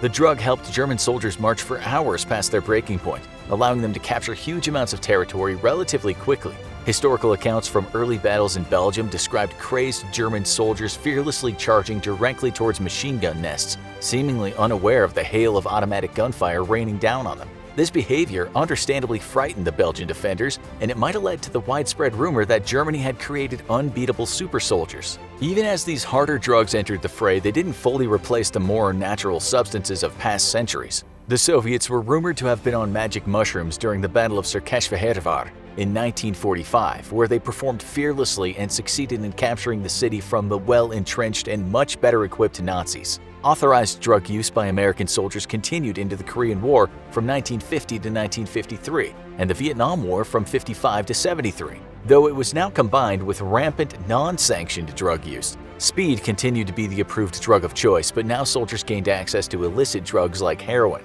Desperate soldiers would combine these two powerful drugs to create their own homemade injectable speedballs. This potent combination creates a push-pull effect, both boosting energy and helping them relax. The high from these speedballs was stronger and more lasting than the high they could get from using either drug on its own, and it helped the soldiers deal with the brutal conditions of war, as well as cope with the horrible atrocities they witnessed and even committed during these wars.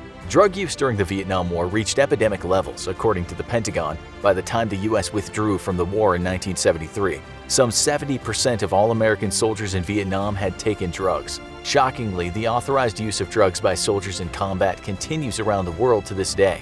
Modern-day terrorists have no qualms about using drugs to motivate their fighters and achieve their heinous missions. The terrorist group ISIS promotes the use of hashish and opioid painkillers within their ranks, and they're also well known for the pervasive use of the drug Captagon, a powerful stimulant that metabolizes in the body to form an amphetamine. This drug increases alertness, numbs fear, and induces a sense of courage and bravado, and so it's incredibly popular with jihadists undertaking suicide missions. The drug's also reported to increase strength, and there have been reports of fighters taking so much of the drug that even after being shot multiple times, they refuse to drop and continue to fight through their injuries. Even smaller terrorist organizations have capitalized on the power of drugs to create seemingly invincible soldiers. In his book, A Long Way Gone, Memoirs of a Boy Soldier, Ismail Bey describes his horrendous experience as a child soldier in Sierra Leone and the rampant use of drugs to control and manipulate child soldiers in these loosely organized armies. According to Bey, the commanders would strategically keep their child soldiers high on what they called brown browns, a potent and highly addictive combination of cocaine and gunpowder. Gunpowder contains nitroglycerin, which helps the cocaine to spread more quickly through the bloodstream and delivers a faster, more intense high. Once these child soldiers were high on brown browns, they would essentially be immune to fear and would have little to no conscience. Their commanders would take advantage of this altered state and force the children to commit terrible atrocities while they were high. This knowledge and shame that they'd done such horrible things while high, combined with a heavy dependence on the addictive drugs, kept the child soldiers loyal, obedient, and easy to control. And it's not just the so-called bad guys still feeding the drugs to their soldiers the present day. As long as all procedures are followed to a T, the US military still issues amphetamines to pilots assigned to 8+ hour-long flight missions. These dexedrine pills, known as Go pills, promote wakefulness and keep their pilots alert on long endurance missions. To help soldiers calm down after battle and to combat the energy-boosting effects of the dexedrine pills, the US military also issues what they call no-go pills or sleeping pills to help soldiers recover and be ready for their next mission. Other countries are following suit. In the UK, France, and India, the drug modafinil has recently replaced amphetamines for use in endurance missions and to combat sleep deprivation among pilots and other members of the military. The history of warfare and the history of drug use are inextricably linked, and with modern militaries continuing to use substances to alter their soldiers and enhance their performance, this is a trend that shows no signs of slowing down. It'll certainly be fascinating to see what kind of insane drugs soldiers are fed to win wars in the years to come. Amidst threats from Russia's President Vladimir Putin, the U.S. Department of Health and Human Services made a purchase that immediately had many eyebrows raising in concern.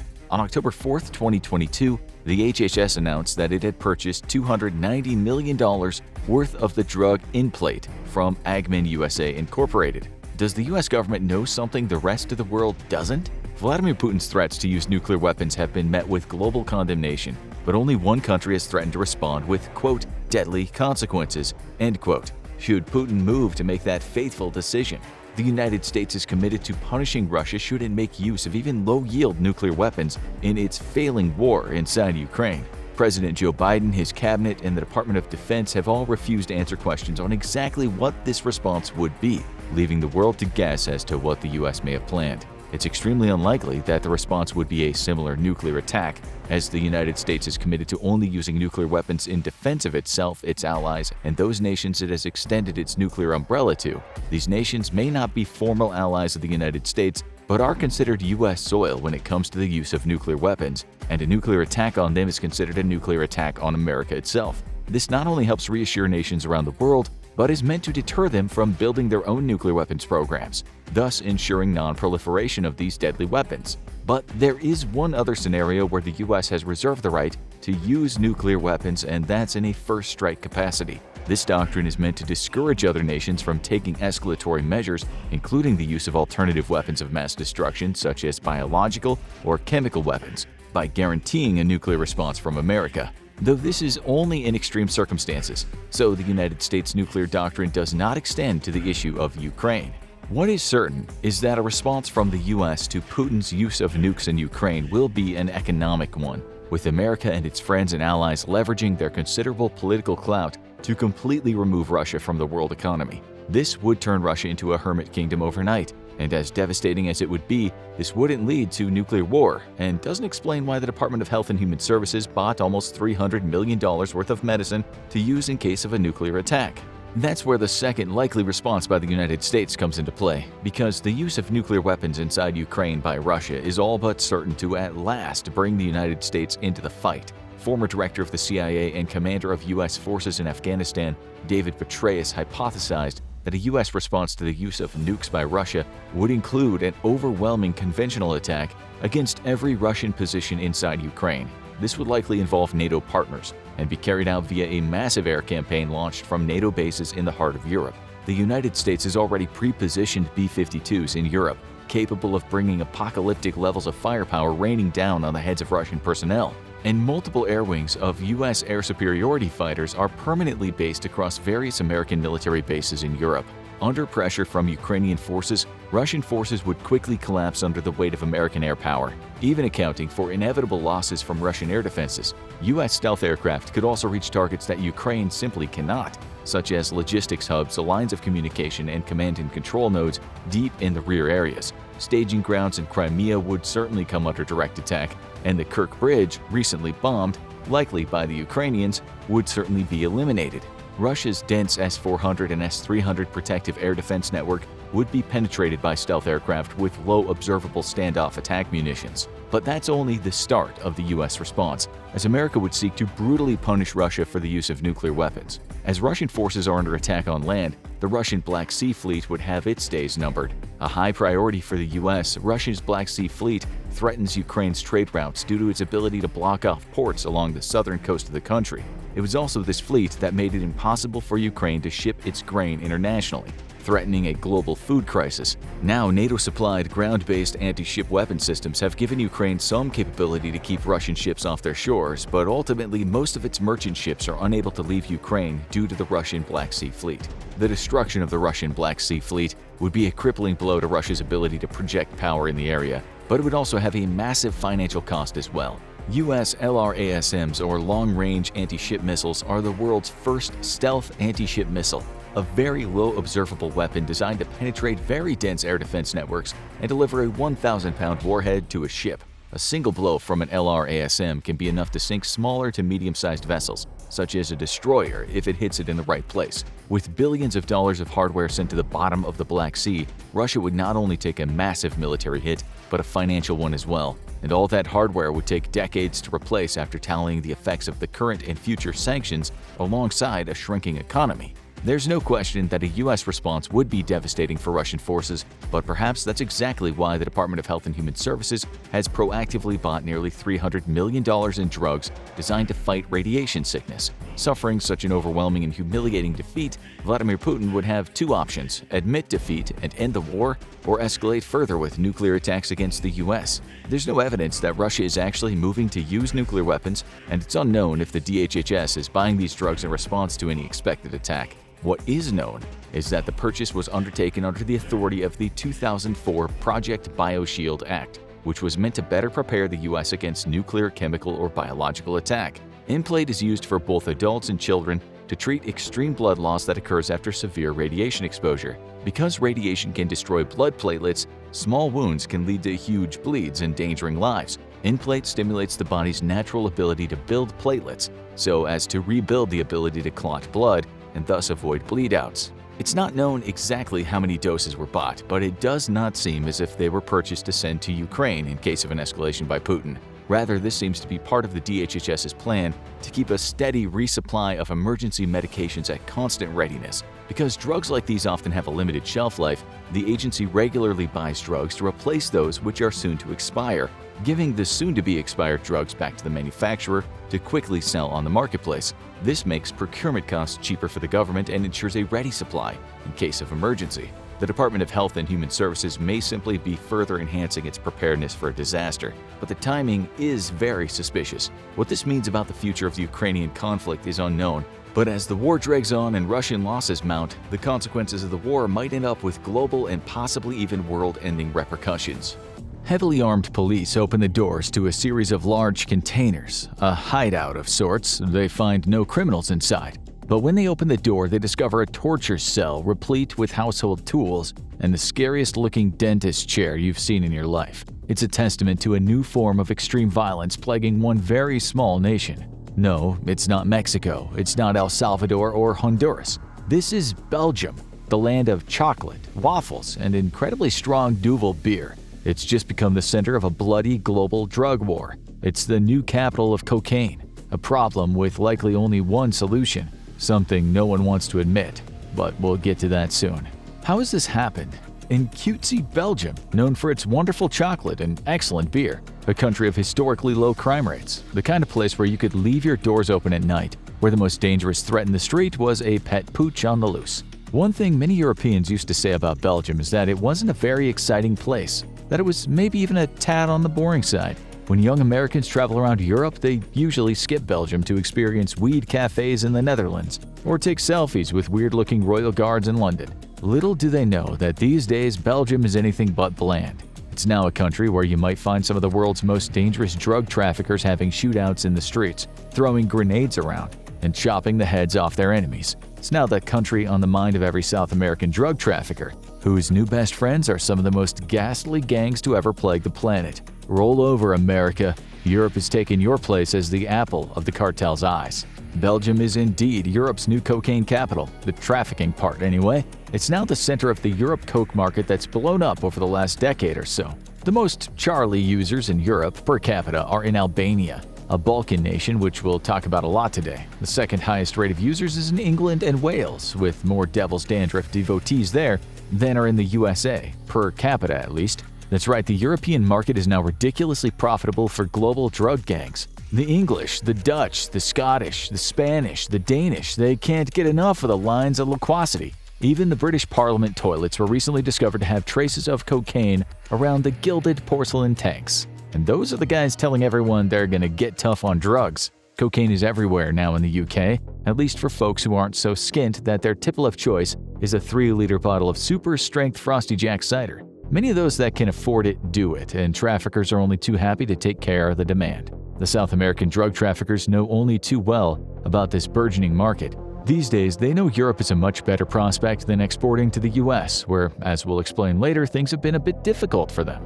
In 2020, Antwerp in Belgium was where a whopping 40% of cocaine seizures in the EU happened. We're not talking a few kilos here either. The authorities intercepted a massive 11.5 tons of coke in one seizure alone that year. That was one of the largest seizures of coke in the history of the global drug war. Few have matched it. When U.S. cops seized 20 tons at the Port of Philadelphia's Packer Marine Terminal in 2019, people talked about broken records. The media was all over it, saying the street value of that stuff was $1.2 billion. In Europe these days, that's just par for the course. In Belgium, multiple-ton seizures have happened quite a bit recently. This is not something everyone expected just a few years ago.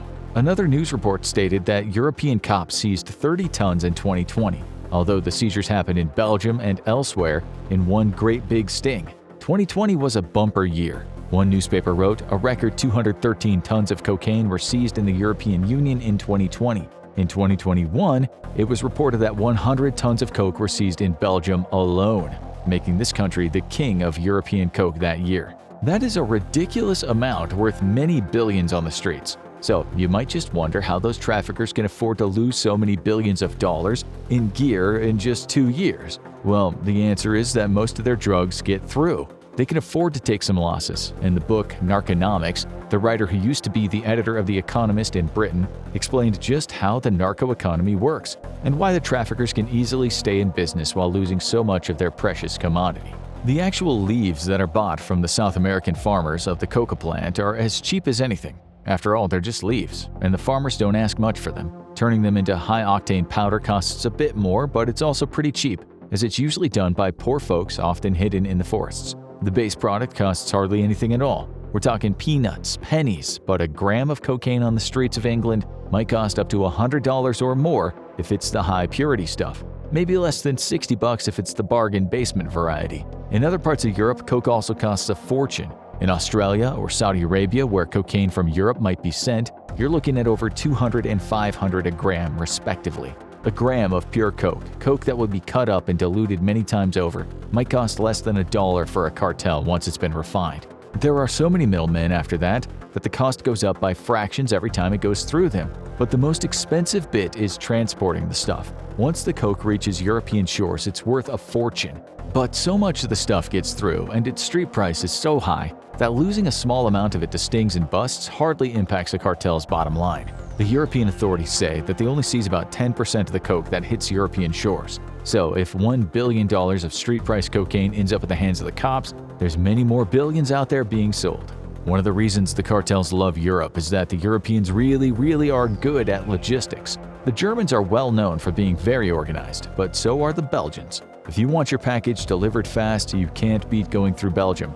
It has excellent infrastructure regarding transportation, maybe the best in the world. And that's why the traffickers love it. They dig Antwerp especially, which is the second largest port in Europe, behind another favorite of theirs, Rotterdam in the Netherlands. They know very well that the port at Antwerp alone deals with about 12 million containers every year. The authorities cannot possibly go through every last one of them with a fine-tooth comb. That's what they need to do, since the cartels can hide the coke well. Sometimes they don't even bother hiding it, they just shove it all in a container and hope for the best. There are two reasons for this kind of confidence. One is that they know all the containers can't be checked. When they send it, in some cases, it's just the luck of the draw if their container will be one of the containers that gets opened. The authorities are basically dealing with needles and haystacks, and the needles only get found 1/10 of the time. You have to remember that all these transportation companies you use make promises to you about delivery times. That's how they get your business, with assurances of next day or a few days delivery. If they told you your imported goods would take a week or a month to arrive, you wouldn't use them. It's also important to remember that many of the goods that are transported are perishable. It's no good getting a huge batch of bananas a week late. The container will look and smell like a giant gym sock by then. The authorities cannot possibly just stall everything so they can go through every single container. That's why British parliamentarians don't even have to worry about getting a coded message on their phone saying there's no blow. There's always blow. There always has been. South American traffickers love that Europeans are so reliable, much better than the US, where they get less bang for their buck, and there are all sorts of extradition laws that they'd rather stay away from. The US is also stricter regarding checking containers, but it can afford to be because it isn't the center of the world like Europe. The coke going through those massive ports in Europe spreads far and wide. As we said, European coke has gone through the roof in the last few years. There's another reason why South Americans like dealing with Europe: the new vicious gangs that have sprouted out of the ground like poisonous plants. These are no-nonsense, extremely violent gangs that have come onto the scene in the last 2 decades or so. Many of them are from Balkan states that not long ago were all war-torn. Places such as Albania, Croatia, and Bosnia, where men understand extreme violence well. They grew up among war crimes and relatives being beheaded. They know severe poverty, corruption, and they are hard as nails that they use to crucify their enemies. These mafias are as ruthless as they come, and they're also very reliable. They've spread all over the UK like a blistering rash. It used to be that many of the gangs there were old-school types, folks that embraced what you might call a criminal code. They used guns only when necessary, but the Albanians don't think twice about employing their trusted Kalashnikovs. It's well known in the British gangs that the Albanians should not be crossed. Life is cheap for them. They'll kill you over nothing, and if they need to send a message, be prepared for body parts to be thrown into your garden. On a British crime podcast, the host talked about a case where the Albanians removed a man's eyes, just gouged them out like balls of ice cream. These are not people to be messed with, which is why they've taken over most of the drug trafficking and selling scene in such a short time. They have no code. They will hurt your family. They will take out your teeth with pliers. That dentist chair we showed you in the intro wasn't some movie prop. It was every bit real, and such chairs will get used often, from Antwerp to London to Amsterdam to Paris. A news report said the chair had straps on the armrests and footrests and was fitted out for torture. Next to it were saws, shears, scalpels, tape, pliers, balaclavas, and black bags to be placed on the heads of the unlucky occupants. These are just 2 recent headlines in British newspapers, 2 from very many similar headlines. Balkan gangs have seized control of a bloody network of drug trafficking from Ecuador to Britain. Members of an Albanian drug gang beat a man to death using weapons including a baseball bat, brick, and bamboo stick. Neil Woods, who worked undercover in the UK as a pretend drug dealer to infiltrate gangs, has talked a lot about how in the 14 years he did the job, he saw violence escalate to levels he never could imagine. He's now an anti-drug war activist, mainly because he learned throughout his time in the police force that whenever the cops have a victory and arrest a gang member, the gangs get much more violent because they now have to take stricter measures. Most British traffickers don't want to risk getting caught, so the super violent Balkan gangs come in as they don't give a damn. They've grown up among fear and terror. These new gangs have recently made partnerships all over South America and are known for their reliability, so naturally the South Americans love them. The Balkan mafias have introduced new drug routes, expanding from Southern Europe to Northern Europe and making Belgium one of their most lucrative locations. They've turned the country into a narco state almost overnight. According to numerous reports, this once fairly quiet country is now home to gun battles in the streets, grenade attacks on homes, countless kidnappings, and torture. One story mentioning a meat grinder. Officials in the country are now saying they've been taken over by narco-terrorism. Everyone wants in on the drug money. Drugs are just too lucrative to turn away from. In a very long, well-researched book called The Drug War: A Secret History, the author points out that the authorities in Europe hardly ever make a dent into the amount of drugs that end up on the streets. They know the drug war cannot be won. They know what's happened in Belgium was always going to happen. It was only a matter of time. This is why, partly, a truck driver who's never ever broken the law can become a millionaire and retire just by driving across a European border with a large shipment of coke in his truck.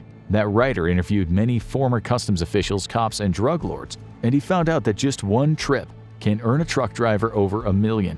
There's no shortage of people willing to risk prison for that amount of money. Some drivers are literally queuing up to give it a shot. Think about it. In some parts of the EU, a kilo goes for 60,000 euros. It might have cost just 1,500 euros to make in Colombia. So if the truck driver gets paid a meager 1,000 euros for every kilo, he's a millionaire with a ton. That's just a little bit more than $1 million for a few hours' work. Again, there are lots of people getting paid this way, but 1,000 per kilo for the driver is standard. He is of course risking a long time in prison, and if the kilo goes for 60,000 euros and the driver only gets 1,000, there's 59,000 euros per kilo to go to the European mafias and the Colombians, who usually only get paid if the shipment gets to where it's supposed to be going. Others who might get paid are the people who are supposed to fight the war on drugs. The book also talks a lot about corruption, about how back in the day London's Metropolitan Police was contaminated by cops who were making tons of cash from the traffickers. These cops could retire early, and anyway, they knew quite well that if one shipment was stopped, another 10 would get through. Why not make some money? Custom officials in the UK have also had dirty hands in the past. This is what's been happening in Belgium recently. The Balkan gangs have been paying officials to get their shipments through. In 2020, the Belgian head of narcotics was arrested. You heard that right, the man in charge of chasing the drug mafias. He'd been helping them get their drugs delivered by giving them information. Around that same time, someone working in the Belgian public prosecutor's office got done for the same thing, as did some Belgian civil servants, tax officials, hospital administrators, and 3 cops, all for being in cahoots with the mafia. Mexico, don't worry, it's not only you guys who have crooked officials. Those that can't be bought often have to live in fear, with protection teams around them 24/7. Even on the lower end, people can be bought. It was discovered that guys that worked at the Antwerp port were being paid $50,000 for ignoring a container or two. That's 50 grand to a low-paid man or woman for simply turning a blind eye one night. Hardly even a crime. It could put your kid through university. Would you be tempted knowing drugs will get through anyway? Come on, you know you would.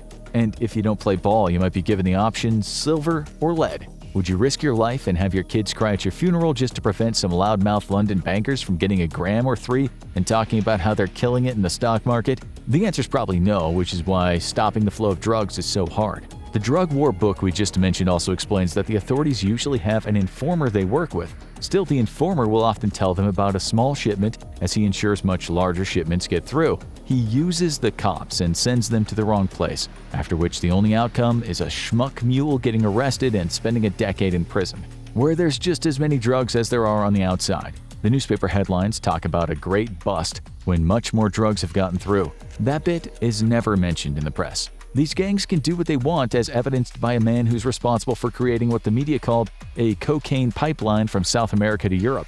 He is the Albanian drug kingpin named Dritan Rajepi, who recently walked out of an Ecuadorian prison after doing his business from his posh cell. The guy has so many officials in his pockets, there's no space for all his money. His rap sheet is a mile long, and he's done more amazing prison escapes than El Chapo. You only don't hear about guys like this because the US movie scene isn't interested in European criminals. But make no mistake, despite the lack of a Netflix series being made about him, Rajepi is every bit as big as El Chapo was and arguably a lot more ruthless. He's the head of an empire, but as always, if his head were knocked down, another 5 heads would immediately spring back up. The money's just too good. The news tells us that super cartels get taken down and tons of drugs get seized, but this is only the tip of an enormous iceberg. Just ask anyone who takes coke in Europe. How many droughts are there? None. Getting a bag of marching powder is easier than going to Tesco and buying a can of beer. And at least the dealers don't charge delivery costs. The authorities, meanwhile, say they're stepping up their fight, but critics say they've been saying that for decades. And there are more drugs than ever, purer too, and cheaper.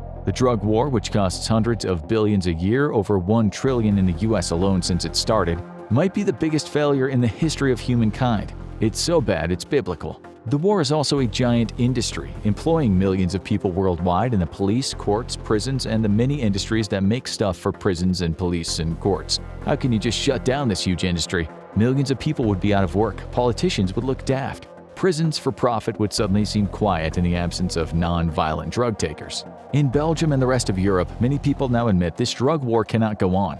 As in the US, many folks are saying drugs should be treated as a health issue, like in Portugal, which has seen positive results since decriminalizing drugs. The same critics say all the billions spent on fighting drugs should go towards this health crisis, and at the same time, all the mega-violent people that work in this blackest of markets would struggle to flourish especially if the government actually controlled the drugs. Activists said since the war has failed and pretty much anyone in a city worldwide can easily buy drugs, wouldn't it be better if they got safer drugs in a safer environment? A book called Chasing the Scream has convinced many folks that this is the best option. It says the drug war is a human rights disaster of vast proportions, which is why in Europe right now, you can read all kinds of articles saying things like, ending the war on drugs is an urgent historic responsibility. The last thing the Balkan mafias want, or for that matter the gangs in the US and over the border and down below, is an end to the drug war. It's their bread and butter, just as it is for the prisons and police forces and to some extent, the politicians over the last 90 years.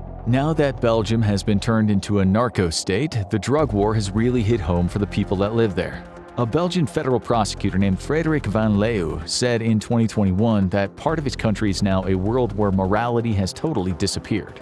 Another official in Belgium said, "We all know that the war on drugs does not work. Even though the government announced at the same time that it's going to get tough on drugs, it wants to get tough on gangs who for decades have shown they can adapt to any sort of law enforcement initiative. And when things do get tough for them, they resort to much more macabre forms of violence." In 2022, the Belgian government said the country's justice minister had to be given around-the-clock, very expensive armed security after an assassination plot was uncovered. When the going gets tough, the tough get going, is the saying that springs to mind. If there's demand, there will always be mafias and cartels, and it seems that they're always willing to up the ante where violence is concerned.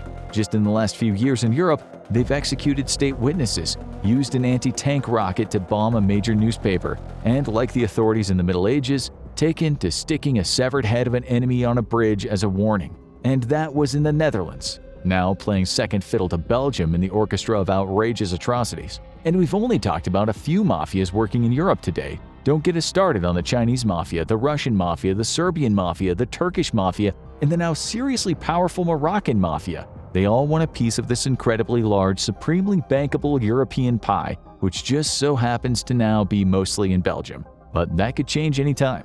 With that in mind, we'll finish this show with a quote from a European that you all know named Albert Einstein. He might easily have been talking about the war on drugs. The definition of insanity is doing the same thing over and over again and expecting different results. The Drug Enforcement Administration, or DEA, has a scheduling system to classify all drugs. The schedule lists drugs on varying levels from 1 to 5 and includes everything from illicit street drugs to prescribed pharmaceuticals. The schedule is not as straightforward as to how dangerous a drug is, though. Instead, it reflects a more complex classification, such as a drug's medical value as well as its potential for abuse. Today we're going to be looking at two of the most well-known drugs on this schedule, how they are manufactured and distributed, what the effects are, and how dangerous they can be.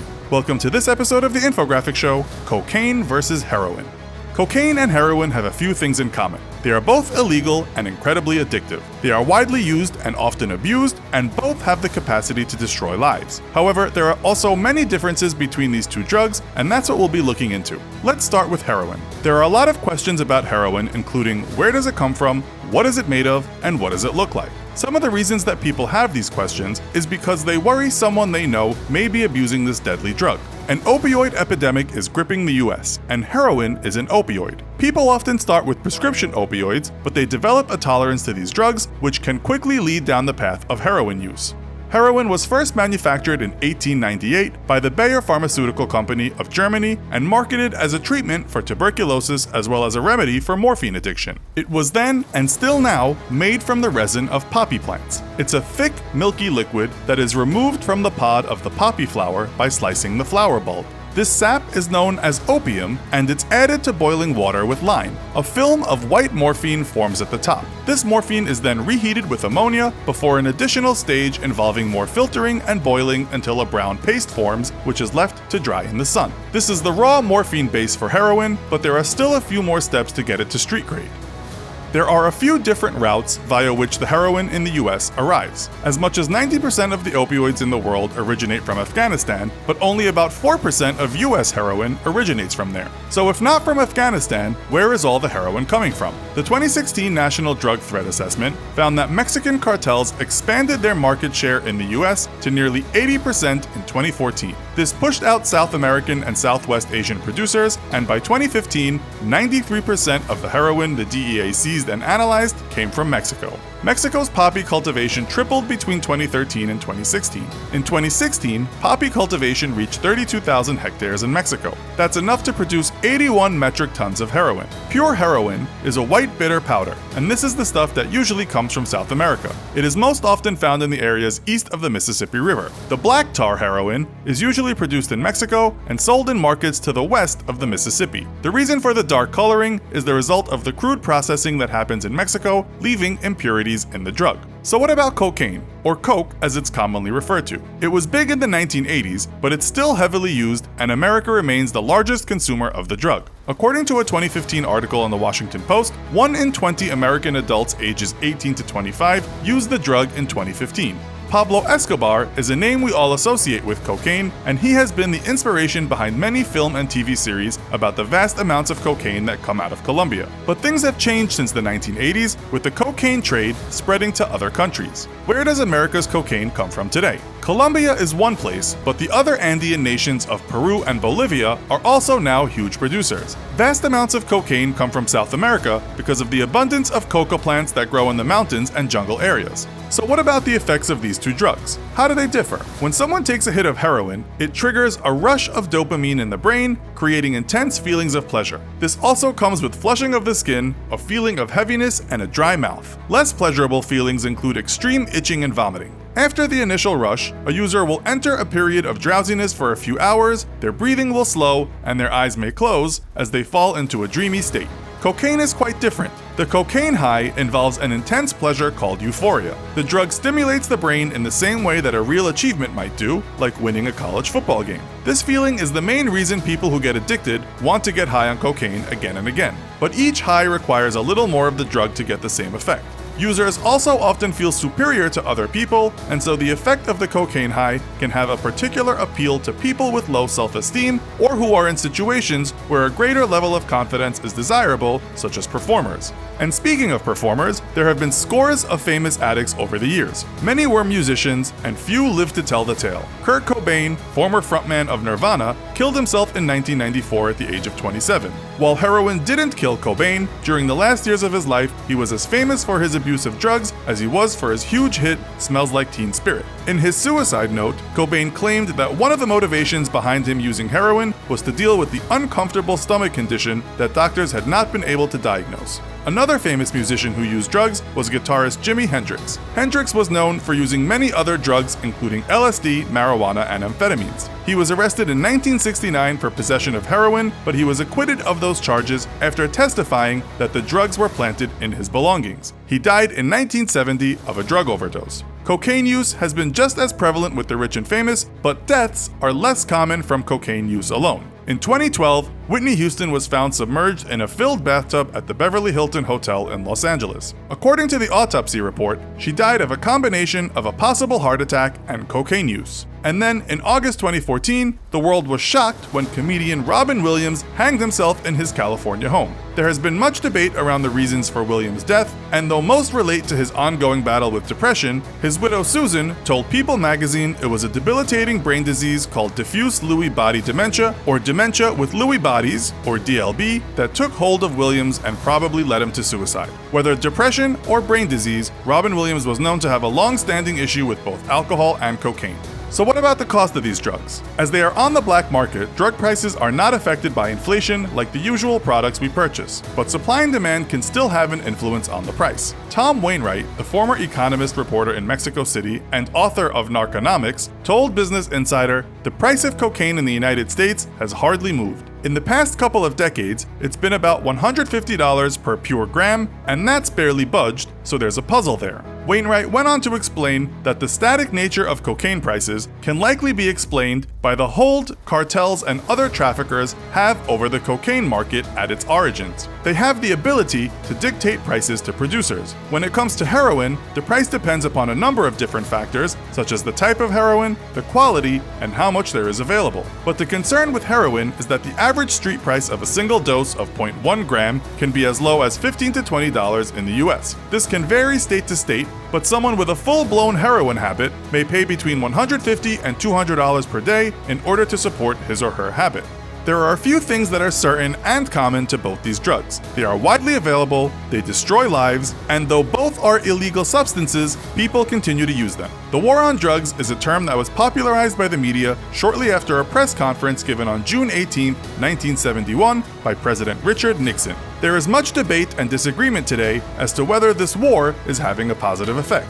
Only time will tell. Heroin was first manufactured in 1898 by the Bayer Pharmaceutical Company of Germany and marketed as a treatment for tuberculosis, as well as a remedy for morphine addiction. Made from the resin of poppy flowers, other chemicals are added and it's then filtered and refined to become the street drug known as heroin. The average cost of a single dose of 0.1 grams of heroin is approximately $15 to $20 in the US, costing between $150 and $200 per day for an addict to support their habit. In this episode of the Infographics Show, we'll be exploring just how bad the drug is as we find out, what does heroin do to your body? Before we answer that question, let's first look at how the drug is taken and how many heroin users exist in the US. Heroin is an opioid derivative, and an estimated 13.5 million people in the world take opioids, of which 9.2 million are heroin users. According to the National Drug Survey on Drug Use and Health in 2016, about 948,000 Americans reported using heroin in that year, with the greatest increases being in young adults aged 18 to 25. The number of people using heroin for the first time in 2016 was 170,000,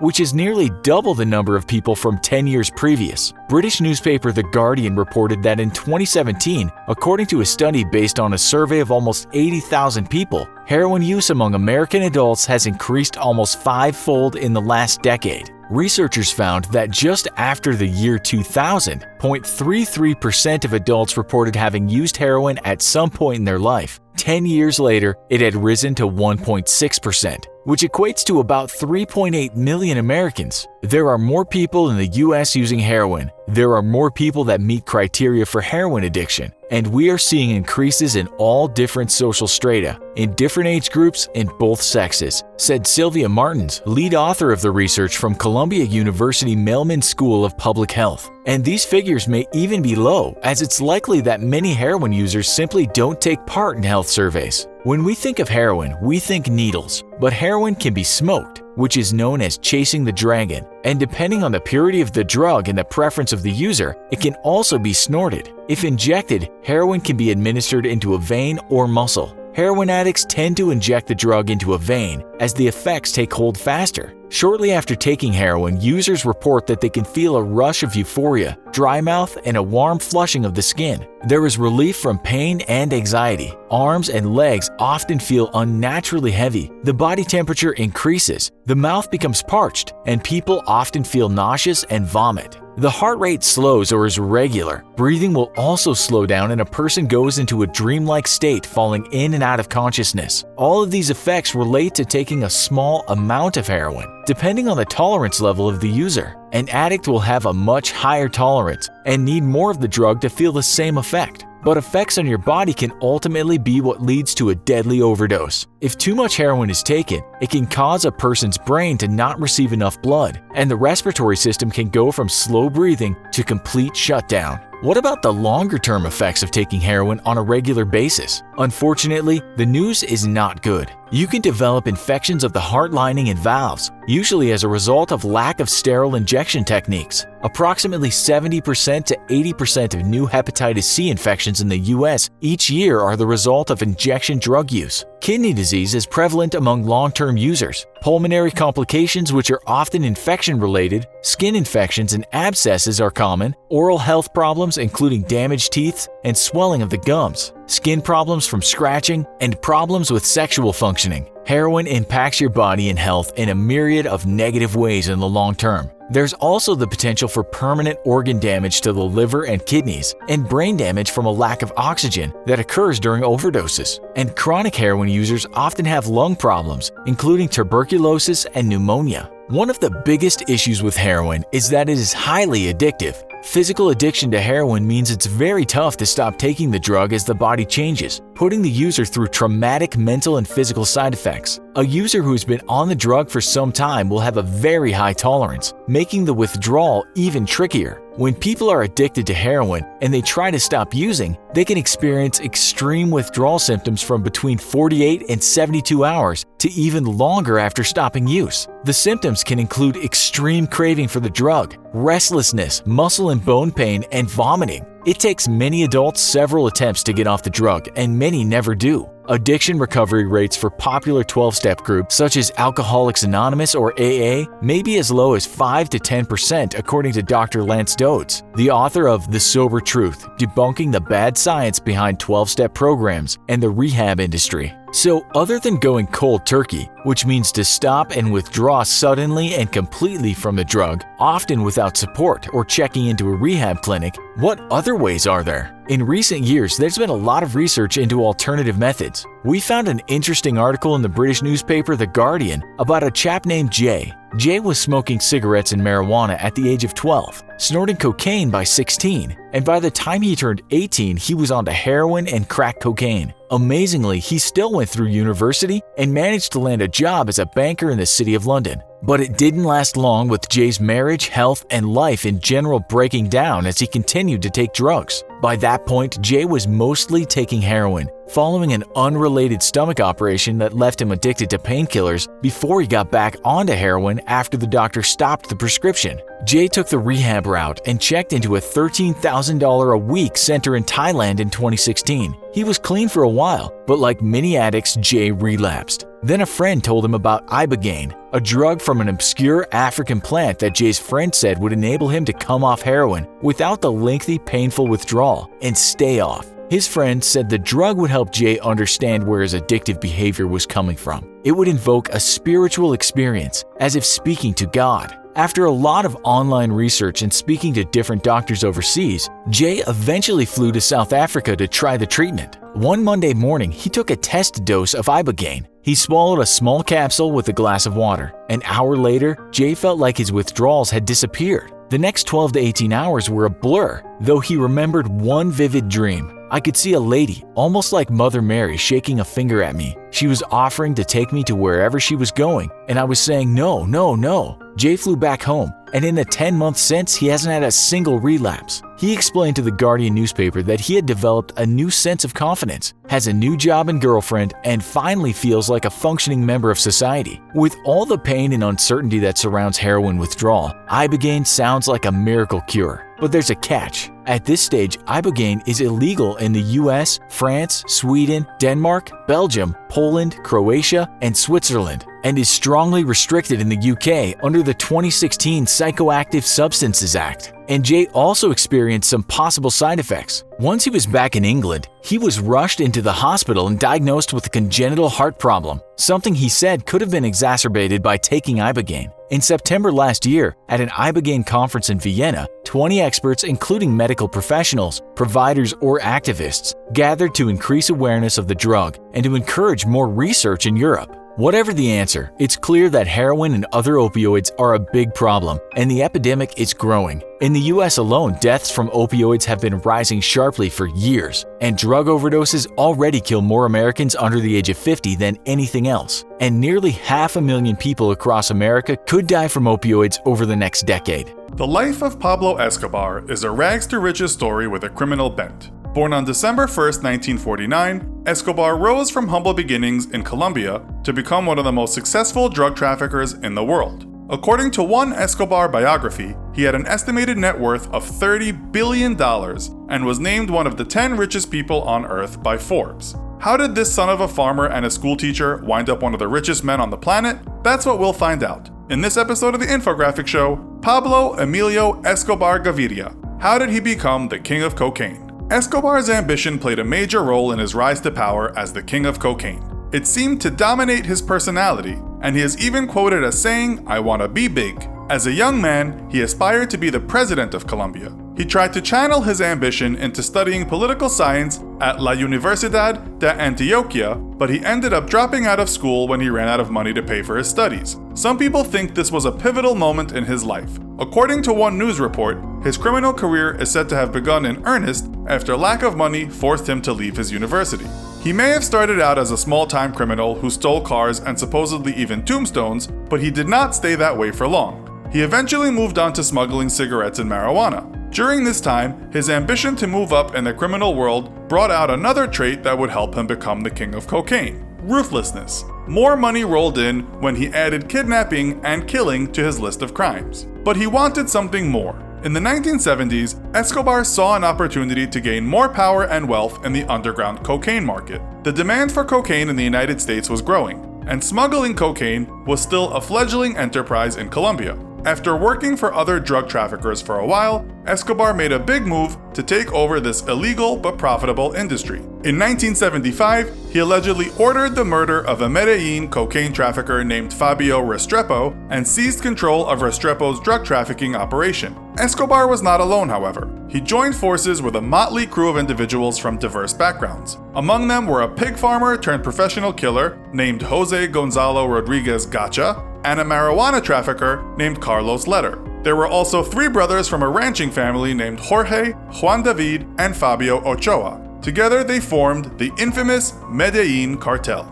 Under Escobar's leadership, the Medellin Cartel expanded Restrepo's operation and made it bigger and better. They developed more efficient ways to ship large amounts of cocaine to the United States. Instead of using suitcases and human mules on commercial airplanes to smuggle cocaine, they used their own planes, including small planes that could fly below radar and large planes like DC-3s and DC-6s for large loads. According to one source, they also pulled off unexpected stunts like parachuting cocaine to speedboats in international waters. In addition, they devised clever ways to smuggle cocaine into the US within legitimate shipments, such as blending it into products like Ecuadorian cocoa, Chilean wine, and blue jeans. The cocaine would then be chemically extracted from these products once they arrived in the United States. Escobar even transported cocaine by submarine. One source states that he managed to obtain 2 remote-controlled miniature submarines from the Russian Navy, each capable of carrying 1 ton. That is about 4,409 pounds of cocaine, which is slightly less than the weight of an average US car built in 2003. Escobar and the rest of the Medellin cartel were rewarded for their ingenuity with huge profits in the 1980s. One source notes that at the peak of his career, he illegally transported about 15 tons of cocaine daily, earning a profit of $420 million a week. There are many stories related to his great wealth. He supposedly bought a Learjet for the sole purpose of moving his money around. He and his family lived in a lavish mansion with swimming pools, artificial lakes, gardens, and a private zoo. He also had a soccer arena and a bull ring built for his entertainment, and it took 700 workers to run the place. Escobar also used his money to try to win over the common people. He spent some of his wealth on community projects, such as building churches, sports facilities, and housing for the poor. He even constructed a whole neighborhood called Barrio Pablo Escobar that still exists today. Some of the benefactors of his generosity revere him as a hero to this day, but one report speculates that Escobar reached out to the community because he knew that he would be safer if the common people of Medellin loved him. While these outward acts of charity and kindness improved his public image, they did not improve his personal conduct. He continued to resort to violence and ruthlessness to expand his power as the king of cocaine. He dealt with his enemies and other potentially problematic people with his infamous plato o plomo, silver or lead policy. If anyone got in the way of what he wanted to do, he would first try to bribe them with money. If the person did not accept the bribe, then he would have that person killed. The death toll resulting from plato o plomo was high. One report states that Escobar was responsible for the murders of at least 40 judges, 200 court officials, 1,000 policemen, and 3,500 civilians, and that some estimates put the total as high as 60,000. As the king of cocaine, Escobar thought he could stay above the law, and for a while, he did. Plato o plomo kept him out of jail for a long time because there were a lot of corrupt judges willing to take his bribes. And when he did have to go to jail as part of an agreement with the Colombian government not to be extradited to the US on drug charges, the prison and the sentence were a farce. After his arrest in 1991, he served out his sentence in a luxurious prison of his own making called La Catedral, where he could still run his drug trafficking operation as he did before. What brought about Escobar's downfall was that he could not stop testing the limits of his power. While he was in prison, he had 2 associates of his own cartel tortured and killed at La Catedral in 1992, and this blatant disregard for the law caused the Colombian government and public opinion to turn against him. The Colombian government planned to transfer him to a regular prison, and Escobar fled once he found out. Soon, the local police, a special squad of US-trained Colombian soldiers called the Search Block, and a shadowy collective of Escobar's enemies known as Los Pepes were looking for him. Escobar managed to evade capture for 16 months until the search block was finally able to pinpoint his location from a traced phone call. He was in a Medellin neighborhood when the authorities finally caught up with him in December 1993. It is widely reported that he died in a shootout with the police, but many people, including his own son and brother, believe that Escobar committed suicide. One possible reason why he would have killed himself is that he did not want to be extradited. To him, extradition was a fate worse than death. One of his mottos was, "Better a tomb in Colombia than a prison cell in the United States."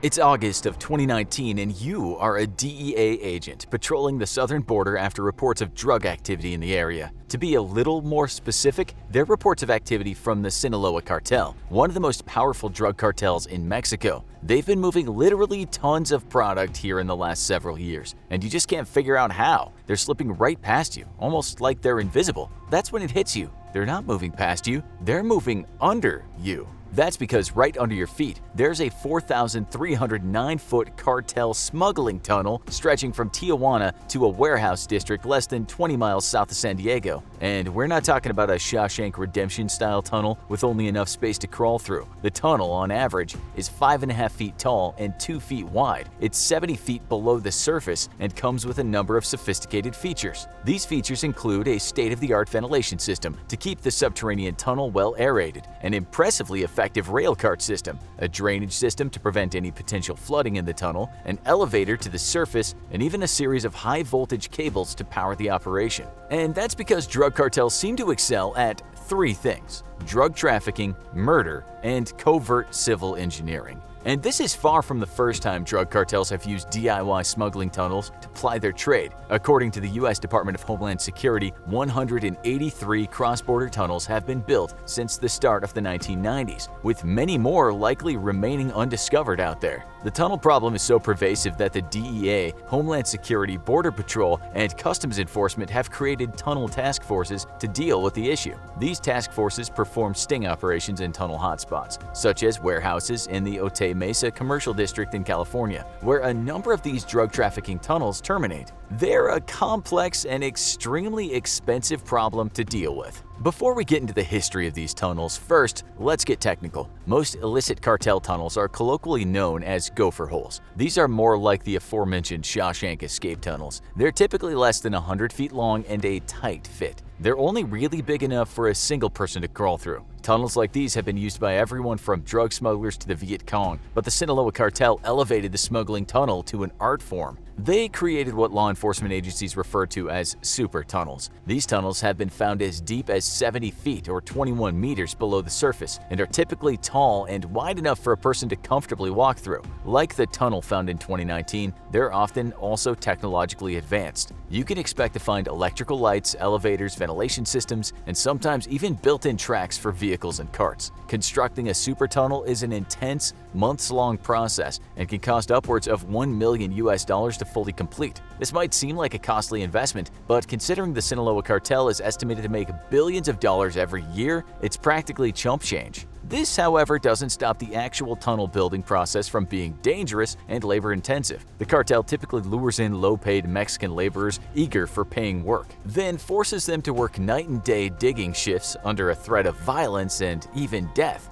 Dig teams work with electric shovels, working typically in teams of 3. They use an impromptu elevator system to lift excess dirt and sand out of the mine shaft, working at full efficiency, typically achieved by workers being sufficiently terrified for their lives. They can extend the tunnel by 16 feet a day. The more workers, the quicker the process tends to go. Experts are then brought in to install the more technical aspects of the super tunnel, like hydraulic pumps, electrical lighting and ventilation systems, and tracks for subterranean smuggling vehicles. After a few months of meticulous planning and backbreaking labor, voila! You have yourself a super tunnel. Now, how might you use your brand new super tunnel? Well, let's take a look at some examples. The first recorded sophisticated cartel super tunnel, also known by the way as a narcotunnel, was reported to the public in May of 1990. It was a relatively quaint 300 feet, running from Agua Prieta, Sonora all the way to Douglas, Arizona. The entrance to this tunnel was hidden underneath a pool table in an unassuming Mexican household. In true Breaking Bad style, the exit point was a secret hatch inside a false drain in an abandoned warehouse. While it wasn't nearly as advanced as a modern-day super tunnel, it still featured an impressive level of craftsmanship for a first attempt. The tunnel contained an advanced hydraulic pump system that opened the tunnel's secret entrance by making a portion of the ground rise up by around 8 feet. The plan was effective too. It's believed that at the lowest estimate, around 2,250 pounds of cocaine was smuggled through this tunnel before it was discovered and decommissioned. The mastermind behind this tunnel, a name you're definitely going to hear again in this video, was Joaquin Guzman Lorea, better known as El Chapo, the legendary ex-leader of the Sinaloa cartel and the man who put smuggling tunnels on, well, under the map. The 1990s were a heyday for drug smuggling tunnels. Here are some of the Sinaloa cartel's greatest pre-millennium hits. In May of 1993, a partially completed 1,452-foot tunnel was discovered in Otay Mesa, California, once again coming all the way from Tijuana. This tunnel was more advanced than their first offering and included air conditioning and electrical power. 3 more tunnels were found in Nogales, Arizona in 1995 and 1999. In an act of cartel theatricality, the 1995 tunnel led to an exit hidden inside an abandoned church.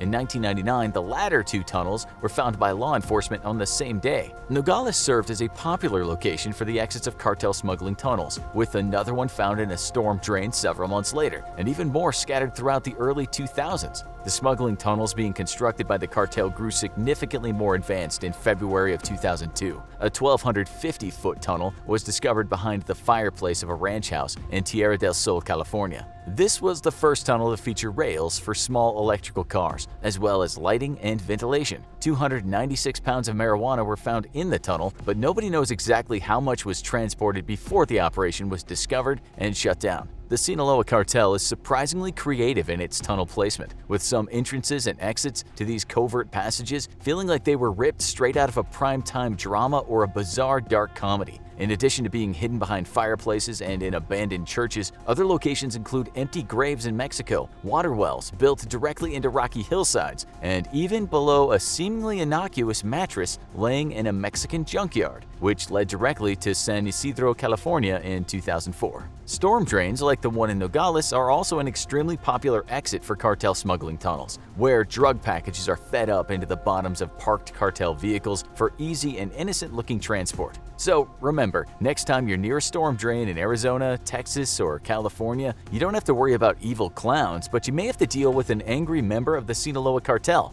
Jury's out on which is worse. The international drug trade is a multi-billion-dollar business, and as a result, the cartels are highly motivated to get their high-demand product across the border by any means necessary. In the early 2000s, the use of electrical rail carts in these tunnels spiked, massively increasing the quantity of product the cartel personnel were able to move. Drug cartels may be vast and dangerous criminal organizations full of vicious killers, but they really know how to double down on a winning formula. No matter how aware US and Mexican law enforcement became, these tunnels kept popping up. Considering the expenditure of money and effort on building these tunnels was dwarfed by even a fraction of the profits the cartels could make from using them, even for a short period, it hardly mattered when they were found and shut down. In short, cartels make more than enough profit from these tunnels that they can afford to lose them. Law enforcement is playing a losing game of whack-a-mole with the Sinaloa cartel. They can build and abandon tunnels faster than the police can find them. To give you some perspective on the sheer extent of the cartel's use of drug smuggling tunnels, it would be impossible and honestly pretty boring to give you a complete, exhaustive list of all the tunnels created and used since the early 1990s. The cartel has used this technique countless times, and these are just the tunnels that were actually found. There's no way of knowing the true extent of the cartel's tunneling activities. It's through this sheer amount of practice that the cartels have been able to refine their tunneling methods to the infrastructural heights they're achieving today. In September of 2018, US authorities even found an uncompleted tunnel that utilized a solar-powered lighting system. So they may have killed over 60,000 people since 1964, but at least they're environmentally conscious. However, the uses of these tunnels aren't just limited to smuggling drugs across the US-Mexico border. One of the most famous uses in recent memory didn't actually involve drugs at all. This brings us back to the infamous drug lord Joaquin El Chapo Guzman,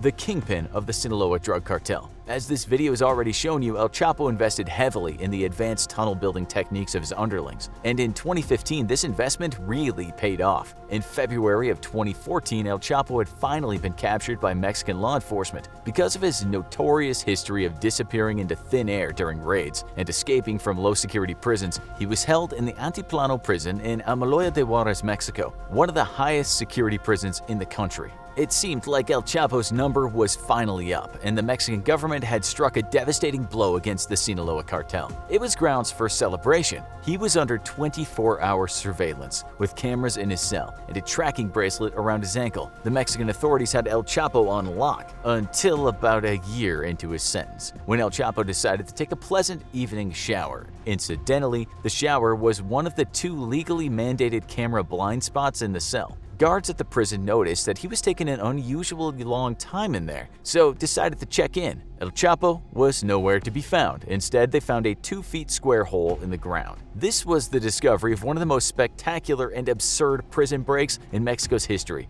30 feet below the surface, El Chapo's goons had secretly built a 4,921-foot-long tunnel beneath the prison over the course of several months. El Chapo had cut off his ankle bracelet and descended into the personal escape tunnel. Like many of the more modern tunnels, this one was fitted with electrical lighting and ventilation. It also featured a motorcycle fixed to a built-in track, which El Chapo rode to freedom, breaking the light bulbs above him as he passed, hours before anyone realized he was missing. The whole plan was perfectly orchestrated to buy him and his men plenty of time as he surfaced in an empty cinderblock house and made his final escape. The whole plan went off without a hitch. Once again, a secret cartel smuggling tunnel was the answer to El Chapo's prayers. El Chapo has since been recaptured and extradited to the US to serve a life sentence at the ADX Florence Supermax prison. Sadly for him, that's a little too far for even his devoted underlings to tunnel. But under the Sinaloa cartel's new leader, Ismael El Mayo Zambada, it's unlikely that the tunneling activities will stop anytime soon. After all, why give up on a winning formula?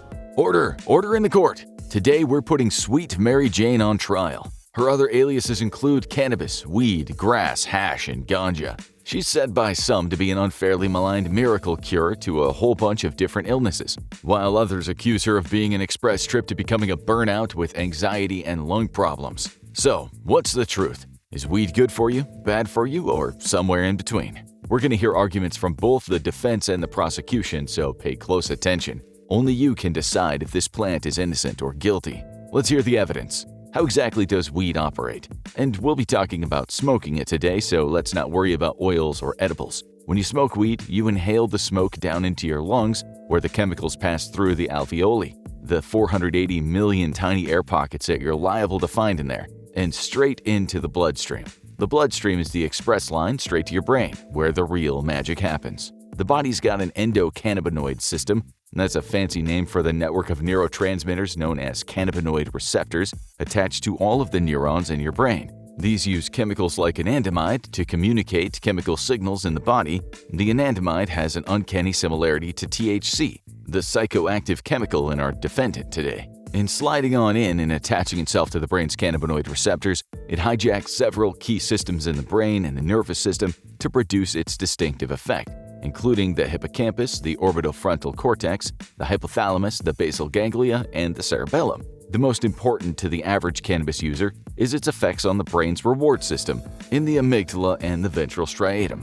It induces the body to release spurts of dopamine, the neurochemical that gives you pleasurable feelings after activities like exercise, good food, and even sex. And studies show that the dopamine released as a result of THC is even more intense than the regular batch. So we know why it makes you feel good, but so does beer and chocolate cake, and no sane person is ever going to argue that those are any good for you. So now we have the proper context. Let's hear the back and forth arguments. Is it a net good or a net bad to take up smoking the devil's lettuce? Before we get into the specifics of the body, let's talk about the effects cannabis use can have on your mental health, starting with the defense. Many weed users will be quick to tell you that their habitual pot smoking helps regulate their mental health, taking the edge off anxiety and mitigating depression. CBD and low doses of THC have been shown to reduce anxiety in some smokers due to its effects on the brain's limbic system. In some cases, it's also been shown to reduce the frequency of panic attacks in people suffering from PTSD. However, the prosecution would have a strong case in saying that this is a double-edged sword. The effects of THC in particular can be vastly different from person to person and in some cases have some seriously detrimental effects on the user's mental health. For some people suffering from bipolar disorder, habitual weed smoking can make their symptoms worse. But don't worry if you don't already have bipolar disorder, there isn't any evidence that smoking weed will give it to you. However, that doesn't mean that chronic weed smoking might not open the door to other mental health struggles. In some users, because of chronic weed use's effects on their neural reward pathways, they might require more significant quantities of dopamine in order to stay at baseline level of emotion, resulting in depressive episodes. These reward pathway issues might also result in feelings of listlessness, low energy, and an inability to feel motivated. And while weed relieves anxiety for some, it has the opposite effect in others, causing edginess, irritability, and paranoia. Because of the psychoactive effects of THC, some brains predisposed to psychotic symptoms may see these exacerbated by habitual cannabis use. If a user is predisposed to developing schizophrenia, then smoking weed might push them in the wrong direction, increasing their risk of psychotic episodes. This is particularly true of people who started smoking weed too young. But what about sleep? Sleep assistance is touted as one of the benefits of marijuana, but does the science stack up? First, the defense. In the short term, weed seems to have this one because it suppresses physical arousal and promotes the creation of the neurological chemical adenosine. Weed can make the user feel pleasantly sleepy, though CBD is by far a more active part of the process than THC. Short-term weed use is believed to allow the user to spend more time in deep sleep, which will leave them feeling more refreshed when they wake up. However, this comes at the cost of spending less time in REM, or rapid eye movement sleep. This is the part of the sleep cycle where the brain processes emotions, encodes your memories, and allows you to dream. This is a huge benefit to people who take weed to alleviate their PTSD symptoms, as this will reduce the time they spend experiencing nightmares and stop their traumatic memories from being cemented too deeply into their minds. Some have even reported that using synthetic cannabis medication has reduced both nightmares and daytime flashbacks. However, there's a reason we stressed "in the short term" earlier. The prosecution can argue that long-term cannabis use actually makes sleep harder, as the body can become accustomed to weed's sedative effects, meaning that the person is forced to either take more or stronger cannabis strains in order to achieve the same effects. In turn, this could lead to side effects like less overall sleep, less time in deep sleep, longer time to falling asleep, and frequent nighttime wakings. High doses of THC before bed can also lead to side effects the next day, including lapses in memory and sleepiness. And if you decide to stop taking cannabis after a long period of doing so, you might experience cannabis withdrawals, which ironically can cause both insomnia and strange dreams, bringing you right back to square one. If you're an aspiring athlete, the science says that taking up habitual weed smoking probably isn't the best interest of your career aspirations, and for more reasons than the extremely frequent drug testing in the athletic field. Long-term marijuana use has been linked with a decrease in reflexes and reaction times, as well as physical coordination, owing to weed's depressant effect on the cerebellum and the basal ganglia. For that very same reason, you shouldn't even think about driving while under the influence of weed. Not only is it illegal, but your impaired judgment and motor control will also make it incredibly dangerous. So that's a strong point in favor of the prosecution. One of the most critical areas for discussion of the benefits versus drawbacks of smoking weed is pain management. A considerable number of medical or even self-medicating cannabis users do so to mitigate chronic pain, and it's often touted as one of the significant benefits of marijuana use. So do these claims hold up to scrutiny? Much like how cannabinoids alter the function of the reward pathways in our brain, they do similar things to the brain's processing of pain. It's why marijuana and CBD have been useful for people self-medicating against the effects of conditions like fibromyalgia, endometriosis, and chronic migraines. And any way you slice it, cannabis is undeniably a less risky form of pain relief than opioids, which pose both a greater risk of overdose and developing addiction. In addition to its effects on chronic pain, weed has often been praised for its anti-inflammatory properties. Studies have found that by targeting A3 glycine receptors, cannabinoids have been effective in treating inflammatory bowel diseases like Crohn's disease, ulcerative colitis, irritable bowel syndrome, and even some severe autoimmune disorders like rheumatoid arthritis. Decreasing inflammation in the body also benefits general health, so there's no complaints here. If you suffer from glaucoma, where vision is lost due to an increase in intraocular pressure on the optic nerve, Weed has also been shown to reduce the severity of symptoms, and it's been a cause for medical marijuana usage for quite some time. Studies have shown that smoking weed can also be helpful in mitigating the worst effects of a number of serious diseases. One of the most prominent ones is multiple sclerosis, MS, an autoimmune disease that corrodes the insulating covers of the nerve cells and slowly debilitates the sufferer. There's an oral cannabinoid spray called Sativex that has been approved for treating multiple sclerosis spasticity in 25 different countries, and it's been found to relieve stiffness and spasming in adult patients who haven't been responding to other treatments. However, in some cases, this has been shown to have the side effect of inducing depressive episodes in patients. So, like with many medications, its use is best judged on a case-by-case basis to achieve the optimum results. Weed's tendency to counteract spasticity has also made it a useful tool for epilepsy patients looking to mitigate their seizures. Specifically, cannabinoid medication has been shown to be effective against two specific subtypes of epilepsy: Lennox-Gastaut syndrome and Dravet syndrome. But we're not just talking about treating epilepsy with a blunt. CBD, the other active ingredient in cannabis aside from THC, has been shown to have the most beneficial effects. That's why the cannabinoid in question, Epidiolex, is a highly purified form of CBD.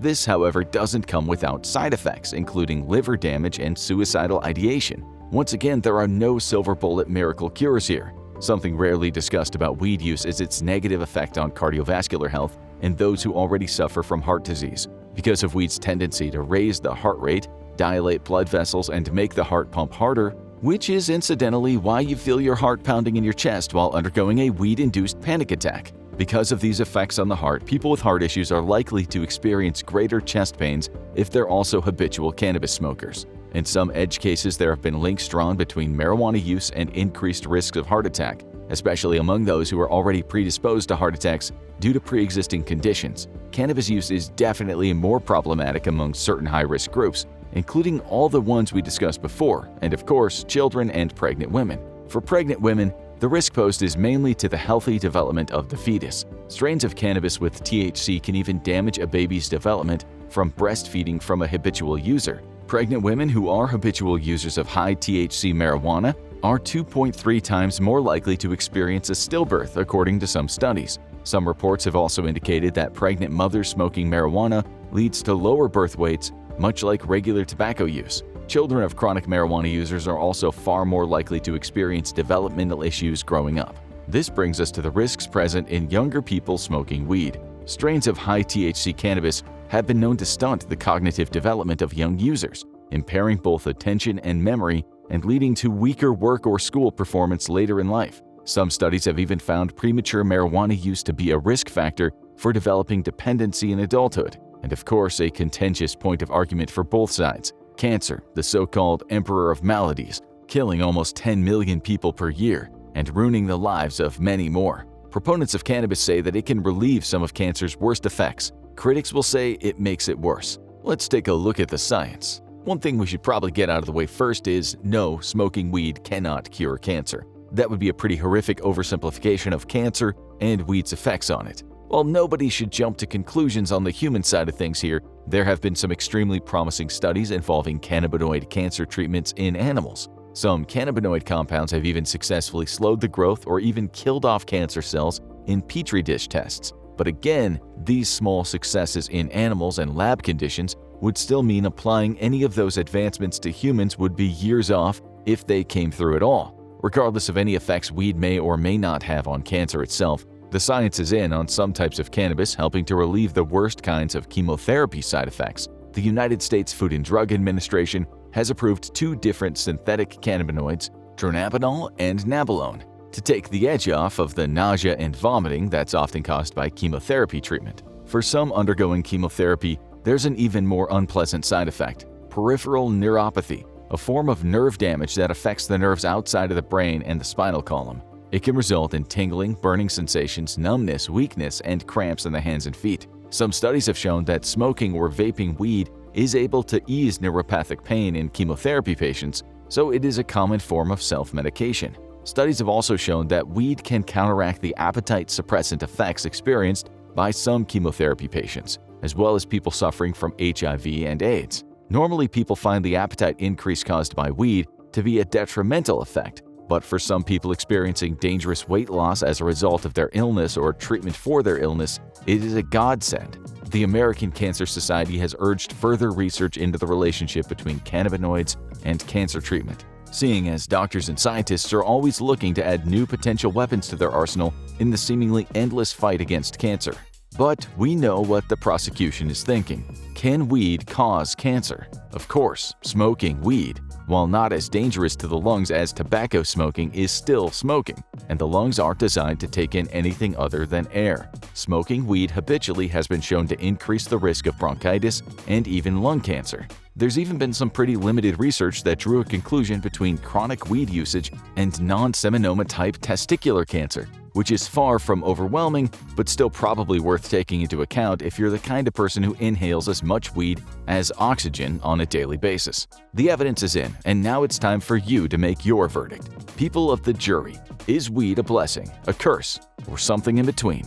It takes a couple of attempts, but you manage to spark up a lighter and hold it up steadily in front of your face to light up a joint. A familiar woody smell fills the room and drifts out of your window on the afternoon breeze. You blink, steady yourself, inhale deeply, and fill your lungs up with warmth. But what happens next? Chemically speaking, biologically speaking, what is it about this little green plant that gets millions of people around the world to flock to it? How long has humanity been consuming it? And what exactly is it doing inside your body, inside your mind? To start, let's have a look at the chemical composition of the cannabis plant itself, rolled up in a joint in your hand. Native to Central and South Asia, the cannabis plant today is so popular, it's now grown to be a global economy of its own, from small-scale rural farming operations all the way through to drug super labs, including any number of illegal weed farms somewhere in the middle. Experts believe that there are well over 700 different strains of cannabis currently on the market, and this number seems only set to increase. Being able to identify which strain of weed you have in your hand can be very easy when buying from a legal dispensary,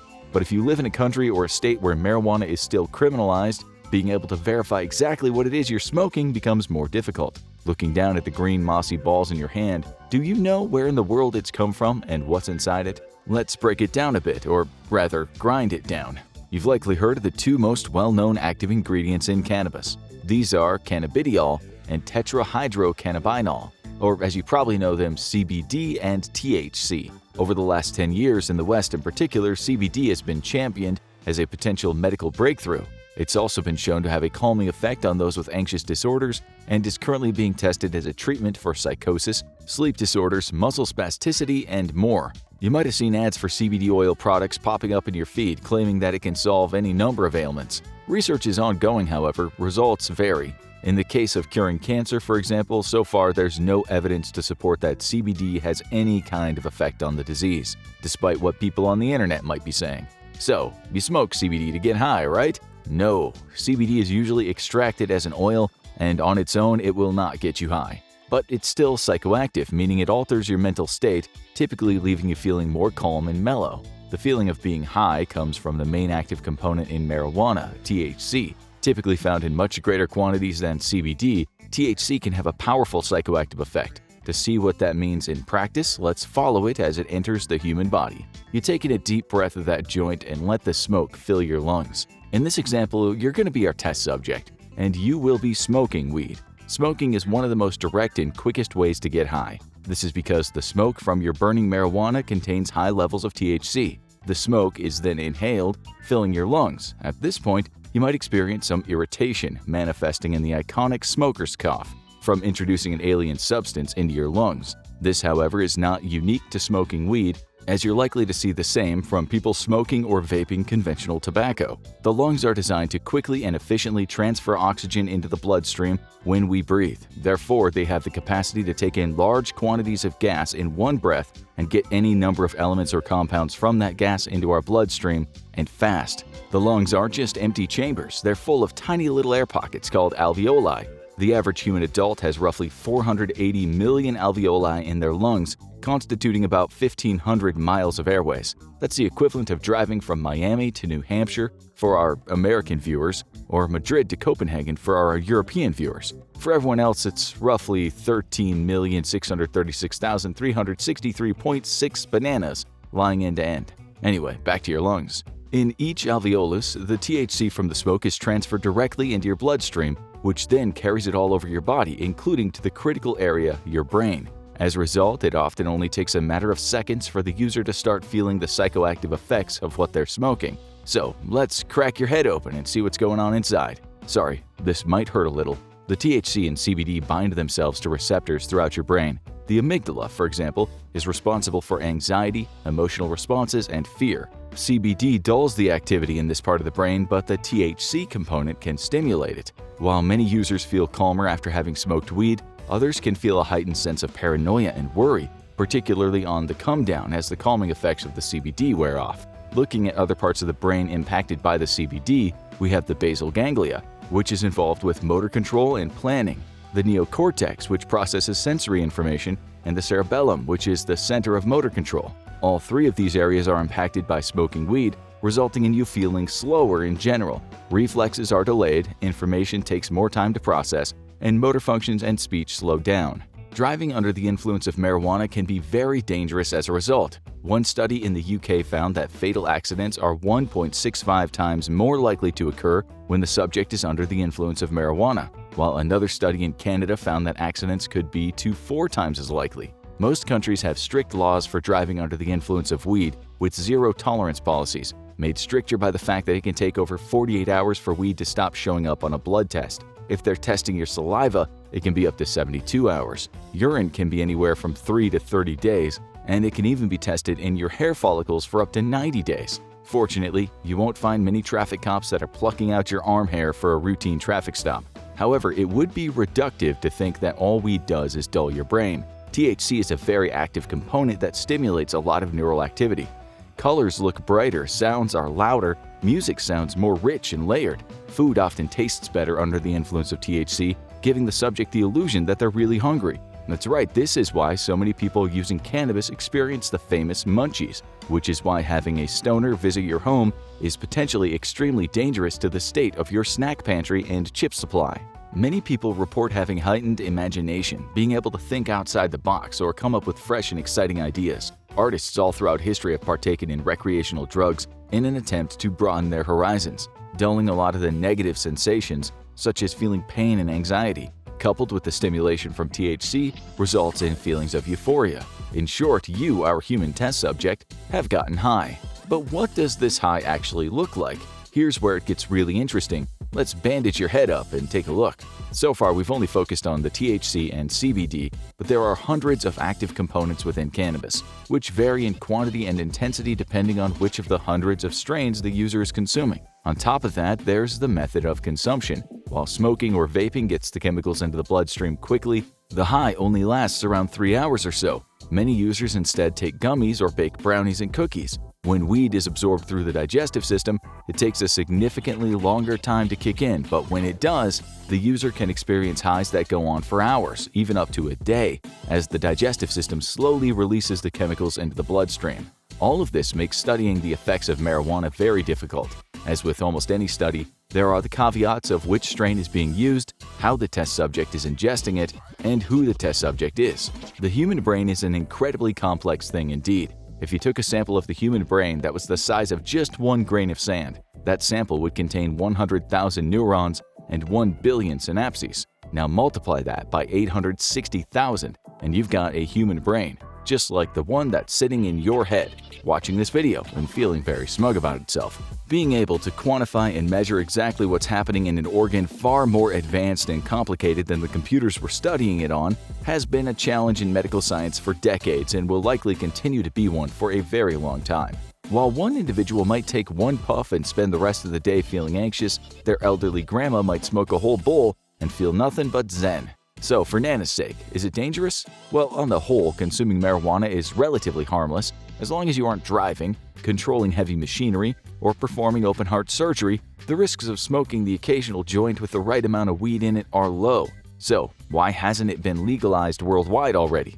And why are there skeptics out there, including in the scientific community? As is often the case with controversial topics, a lot of the conflict comes from political and cultural differences. To tell that whole story, we need to wind all the way back to China in 2800 BC, where we find the first recorded use of marijuana in history. Even that long ago, the cannabis plant was being used for medicinal purposes. Emperor Shen Nung, considered by many to be the grandfather of medicine, recorded the plant in his writings as being particularly useful. From that point, records of cannabis spread throughout India, Syria, Greece, and Rome. Various healing properties have been ascribed to it over the years, including cures for inflammation, depression, arthritis, and even asthma. Of course, most early medicine is notoriously rather unreliable. We're looking at you, leeches and milk transfusions. But there's always been something about this little green plant that's captured the attention of doctors and pharmacologists throughout the centuries. Often there's a grain of truth to the mythology that has sprung up around the drug.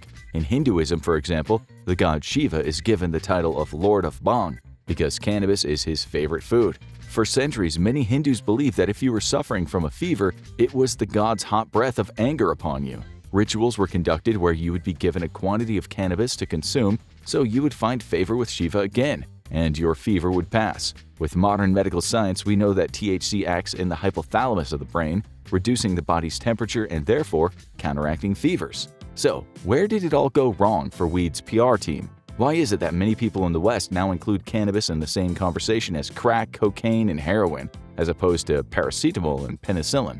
Well, medical marijuana was first introduced in the West in 1841 by William Brooke O'Shaughnessy, an Irish physician who spent years studying all kinds of different medicines in India. But the real origins of the USA's problem with marijuana began 200 years before that, in the Jamestown colony in 1605. Dissatisfied with the return on investment they were seeing, the English, and King James I in particular, demanded the colony change up the crop they produced to hemp, a plant within the cannabis family. The crop was a massive success and became the key to the early expansion of the American colonial settlements. George Washington himself famously grew hemp as one of his 3 primary crops on Mount Vernon. The plant was used to manufacture ropes and fabrics, but following William Brooke O'Shaughnessy's findings from India, Americans began to experiment with the plant's medicinal properties. The USA was still in relative infancy, with many laws and prohibitions being established. Drug laws at the time involved labeling products as being poisons, which restricted them to being legal only if prescribed by a pharmacist. Even then, the debate about cannabis varied from state to state, with some issuing it with the poison status and others believing it was exempt from these rules. At the time, opium dens were rife across America, and alongside them a number of hashish parlors popped up in which people would smoke various forms of hemp and cannabis. By 1880, these establishments were seen as quite fashionable, with many of the upper classes frequenting them. It's estimated that there were roughly 500 such parlors in New York City alone. The laws needed to be strengthened further still. Fraud and corruption were rife in the drug industry, with many falsely labeling their products for the sake of profit. The tighter that these restrictions got, the more people looked for loopholes. The government and the newly established Food and Drug Administration were pulling in different directions than a lot of the American public, who were looking to skirt prescriptions and drug laws in order to continue to get their highs.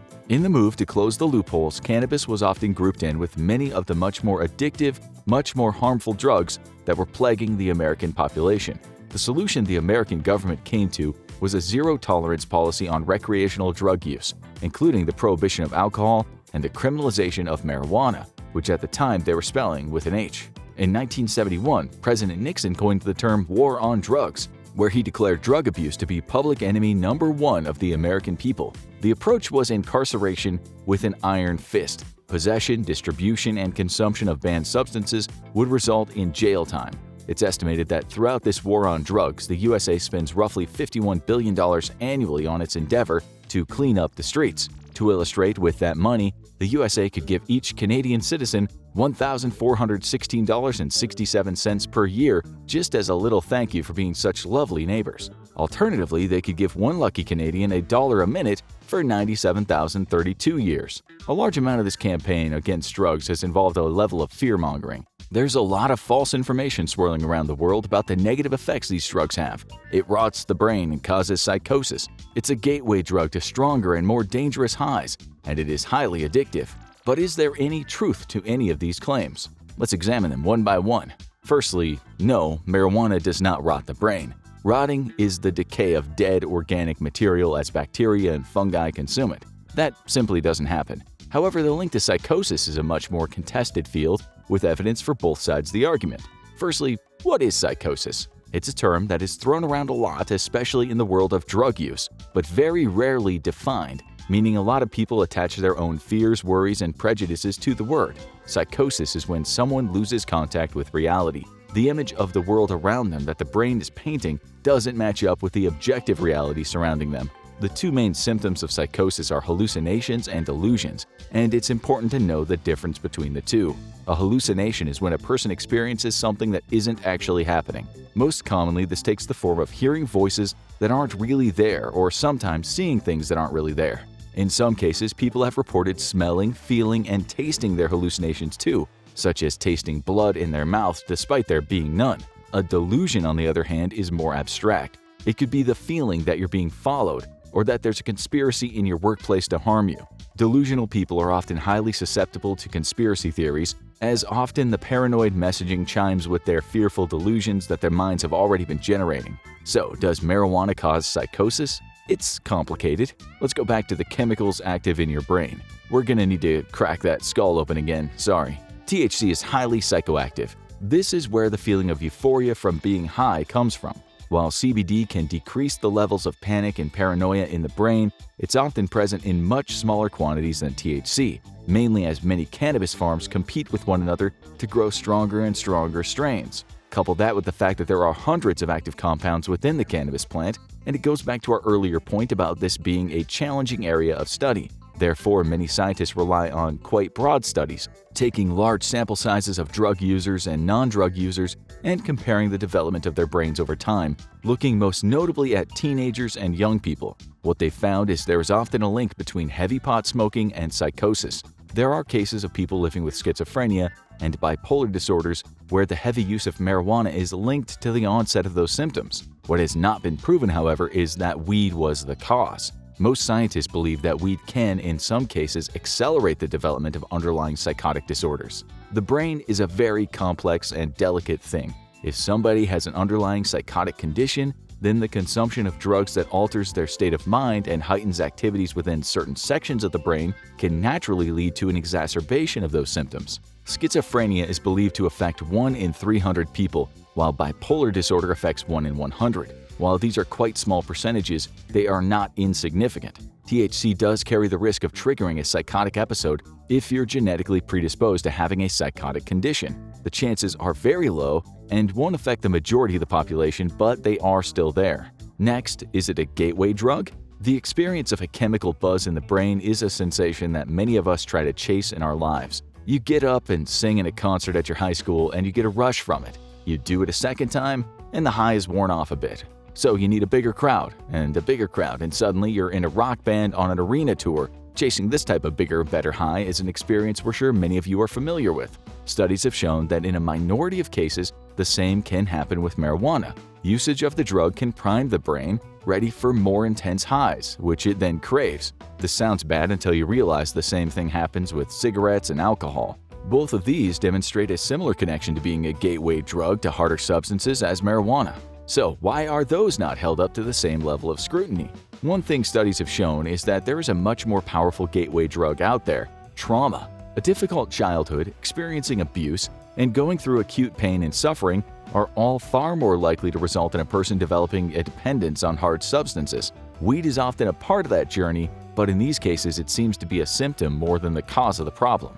But is it addictive? Let's take a similar look at this question.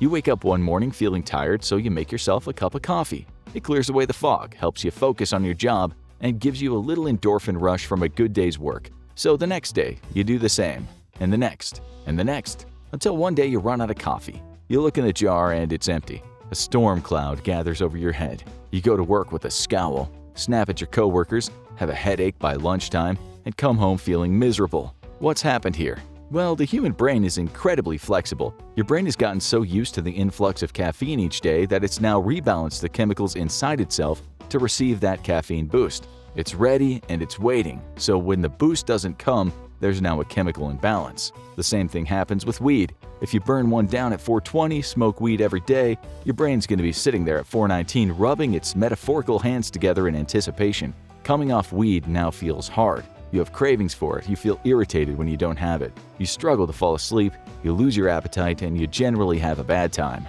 For about 2 weeks. Then you're likely back to normal. That's because what we've described here isn't an addiction, it's dependence. It's very common and can be broken fairly quickly. Up to 30% of weed smokers experience some level of dependence, and it can be overcome by just taking an extended break and giving your brain some rest. That said, there's a small risk of long-term addiction. People under the age of 18 have brains that are still developing. They're still growing and changing and adjusting to the world around them. Smoking weed regularly at this stage in your life could lead your brain to building itself around the expectation that it'll be receiving those chemical hits every day, which may start as a dependence and could grow to be much more deeply rooted and could result in a lifelong addiction. If there's one thing you learned from this video, it's that marijuana, much like life, is complicated. There may not always be a straight answer to every question. Anyone who tells you that something is totally amazing and has no downsides will always be lying. Even ice cream has downsides. What's important is looking at the big picture. Is weed the devil's leaf that spells the end of society as we know it? No, of course not. But neither is it a miracle cure-all drug that everyone should take on a daily basis. You're at your local watering hole. You order your favorite drink, tip the bartender, and take your first sip. The cool liquid hits your lips and enters your body. In the next few minutes, a bunch of crazy chemical reactions will occur. Over the next several minutes and hours, your body will swell, you'll lose control of your bladder and bowels, and you could black out and die.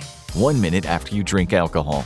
The alcohol flows down your throat and into your stomach. What happens next depends on who you are, what you've done that day, and if you've eaten recently. When the alcohol enters your stomach, it's either absorbed through your stomach lining into your bloodstream or released into your intestines, where it'll diffuse into your circulatory system. Either way, the alcohol will be spreading around your body in a matter of minutes. If you ate recently, this process is slowed down as some of the alcohol is absorbed by the food being digested in your stomach.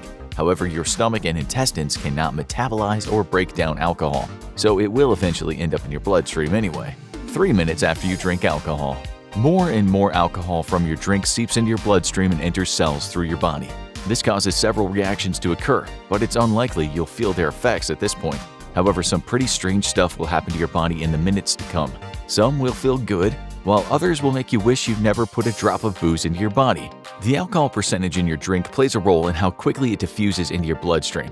Surprisingly, liquors that have an alcohol percentage between 20 and 30% are absorbed more quickly than drinks with a higher alcohol percentage. This means a glass of port, which is around 20% alcohol, will get you drunker faster than a drink with whiskey, vodka, or rum in it. These types of liquors tend to be above 35% alcohol. They will most certainly get you drunk, but they're not absorbed into your bloodstream as quickly as drinks with alcohol percentages in the 20% range. 5 minutes after you drink alcohol.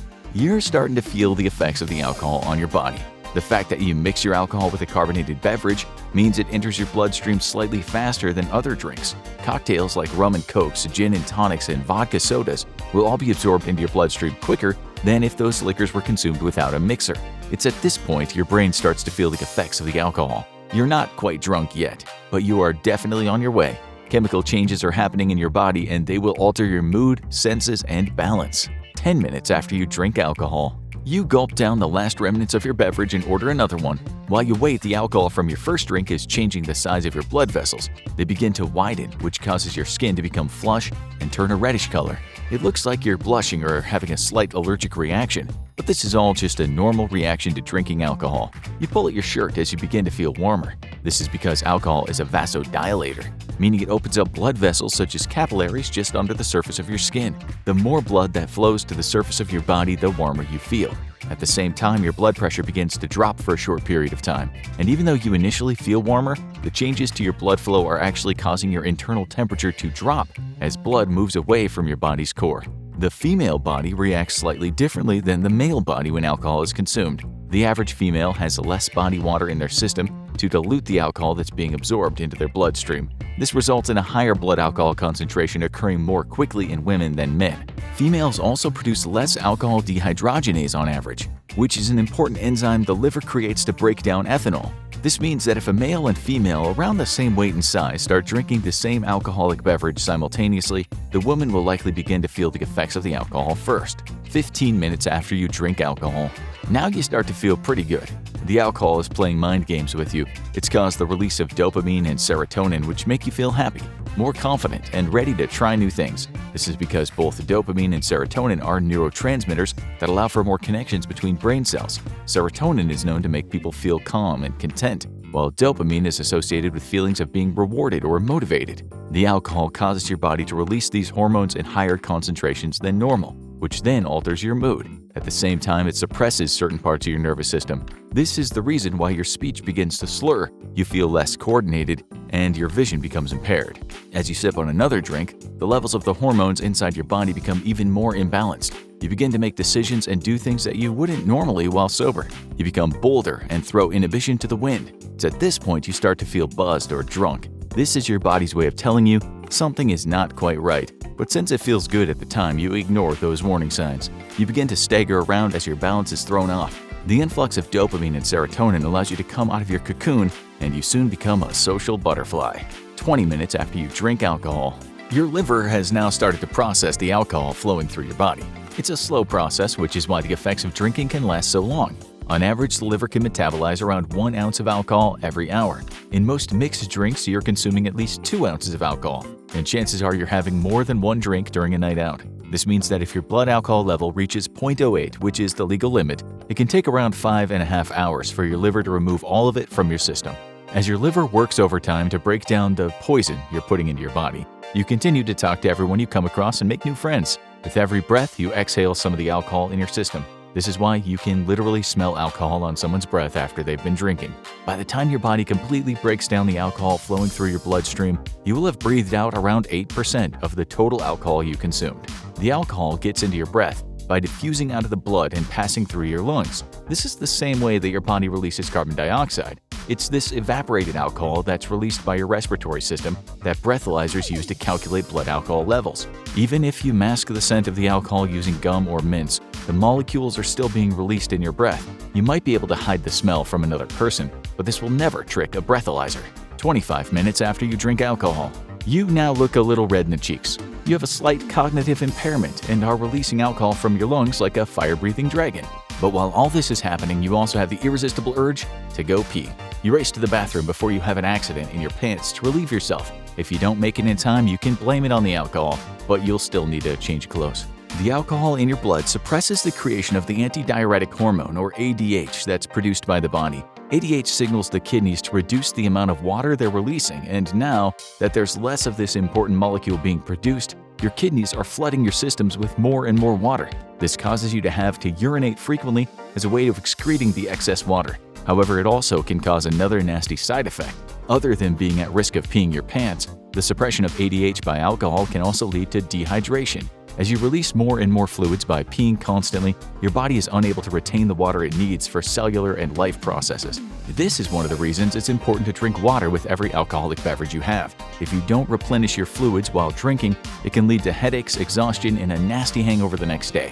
It's also important to note that even if you are mixing your alcohol with another liquid, this will never be enough to keep you hydrated. You should also steer clear of sodas and sugary drinks, as they can only exacerbate the hidden problem of dehydration. Your best bet for replenishing your body's fluids is to drink water, and lots of it. Yes, this might cause you to pee even more, but as long as you keep drinking water, your body will be able to break down and excrete the alcohol in your system while maintaining somewhat stable fluid levels.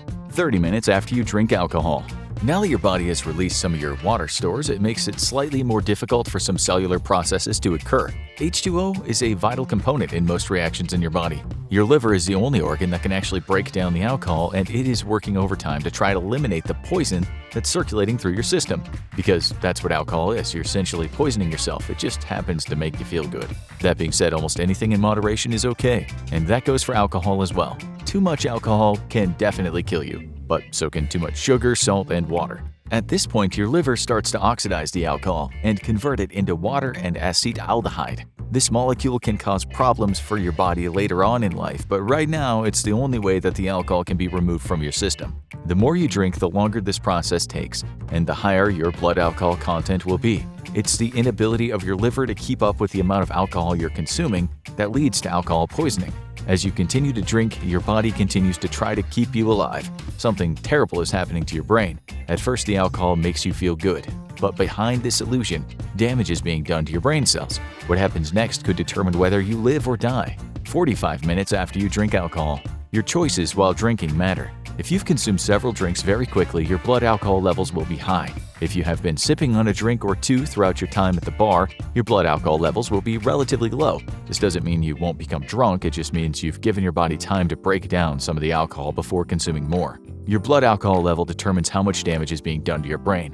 Subliminal intoxication is the first stage of being drunk. It occurs when your blood alcohol content reaches between 0.01 and 0.05. You might not look intoxicated at this point, but you are definitely getting there. Your reaction time has slowed and your judgment has been altered slightly. Everyone's body is different, which means people will respond differently to the amount of alcohol in their system. But as you pass this first stage, you will develop the telltale signs of someone who is intoxicated. At a blood alcohol content of between 0.012 and 0.03, you're in the euphoria stage of becoming drunk. This is when the body has raised dopamine levels and you're feeling pretty good. It's at this point that you feel buzzed or tipsy. Your reasoning and memory become impaired and you feel confident and relaxed. Many people try to achieve this by having a drink to wind down after work. However, if you continue drinking, you will inevitably pass into the next zone of inebriation. As your body reaches a blood alcohol content of over 0.08, you're now considered legally intoxicated. It's when your blood alcohol content reaches 0.09 to 0.25 that the connections within your occipital lobe, temporal lobe, and your frontal lobe are highly affected. This can cause blurred vision and impaired decision-making. Your reaction time becomes immensely slower than normal, which makes doing basic tasks more difficult and even dangerous. You should not be driving a car or engaging in any activities that could potentially put yourself or others at risk. It's around this level that you might begin to feel nauseous as your body tries to lower the amount of alcohol in your system any way possible. If you reach a blood alcohol content of between 0.18 and 0.3, many parts of your brain struggle to function properly. The cerebellum, which is the area responsible for coordination, is especially impacted negatively. This is why when your blood alcohol content reaches these levels, you might have trouble walking. You might even black out or have short-term memory loss due to damage to your hippocampus. Anything over a blood alcohol level of 0.25 means you're in danger of developing alcohol poisoning. Every one of your senses is impaired, and there's a chance you could suffocate or sustain internal injuries. Once you reach levels of 0.35, you're at risk of entering a coma. This is because your breathing and circulation have become compromised due to your nervous system shutting down. It's at this point you could actually die, as critical areas of the brain that control breathing and heart rate stop functioning properly. Again, the time it takes to reach these different levels of intoxication is determined by a person's body, the type and quantity of alcohol they consumed, and how fast they've been drinking. But regardless of all that, if someone has been going hard on the booze for close to an hour, their blood alcohol levels will likely be pretty high. 60 minutes after you drink alcohol. Your body has been working overtime to break down the alcohol in your system. The shot of liquor you had at the beginning of the night has been dealt with. However, your liver still needs another hour to deal with the alcohol in that beer you drank. Luckily, you didn't have a large glass of wine, as the alcohol in that beverage can take up to 3 hours to completely be broken down.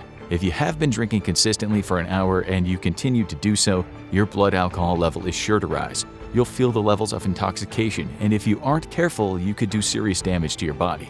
3 hours after you drink alcohol. You're home now. You feel exhausted. Your body aches slightly, and all you want to do is go to bed. Unfortunately, as you lie awake staring at the ceiling, you find you're having trouble falling asleep. The room is spinning, which makes you nauseous, and even if you don't throw up, it'll be a restless night. The alcohol in your system interferes with your brain transitioning from being awake to REM sleep. That's when your body does a lot of its repairs, and the brain converts short-term memories to long-term ones. One of the reasons you can't remember everything that happened after a night of drinking is because the alcohol you consumed disrupts the process. REM sleep is also the stage of sleep when you dream, and alcohol has been shown to do some incredibly weird things to your dreams. Consuming alcohol before sleeping has been connected to people having more vivid dreams and even nightmares. It's not clear why this happens, but it likely has to do with damage caused to brain cells or interference between neural pathways. You might have had a fun night out drinking with your friends, but as you toss and turn all night and have strange dreams, you will likely curse your past self for making such bad decisions. The morning after you drink alcohol.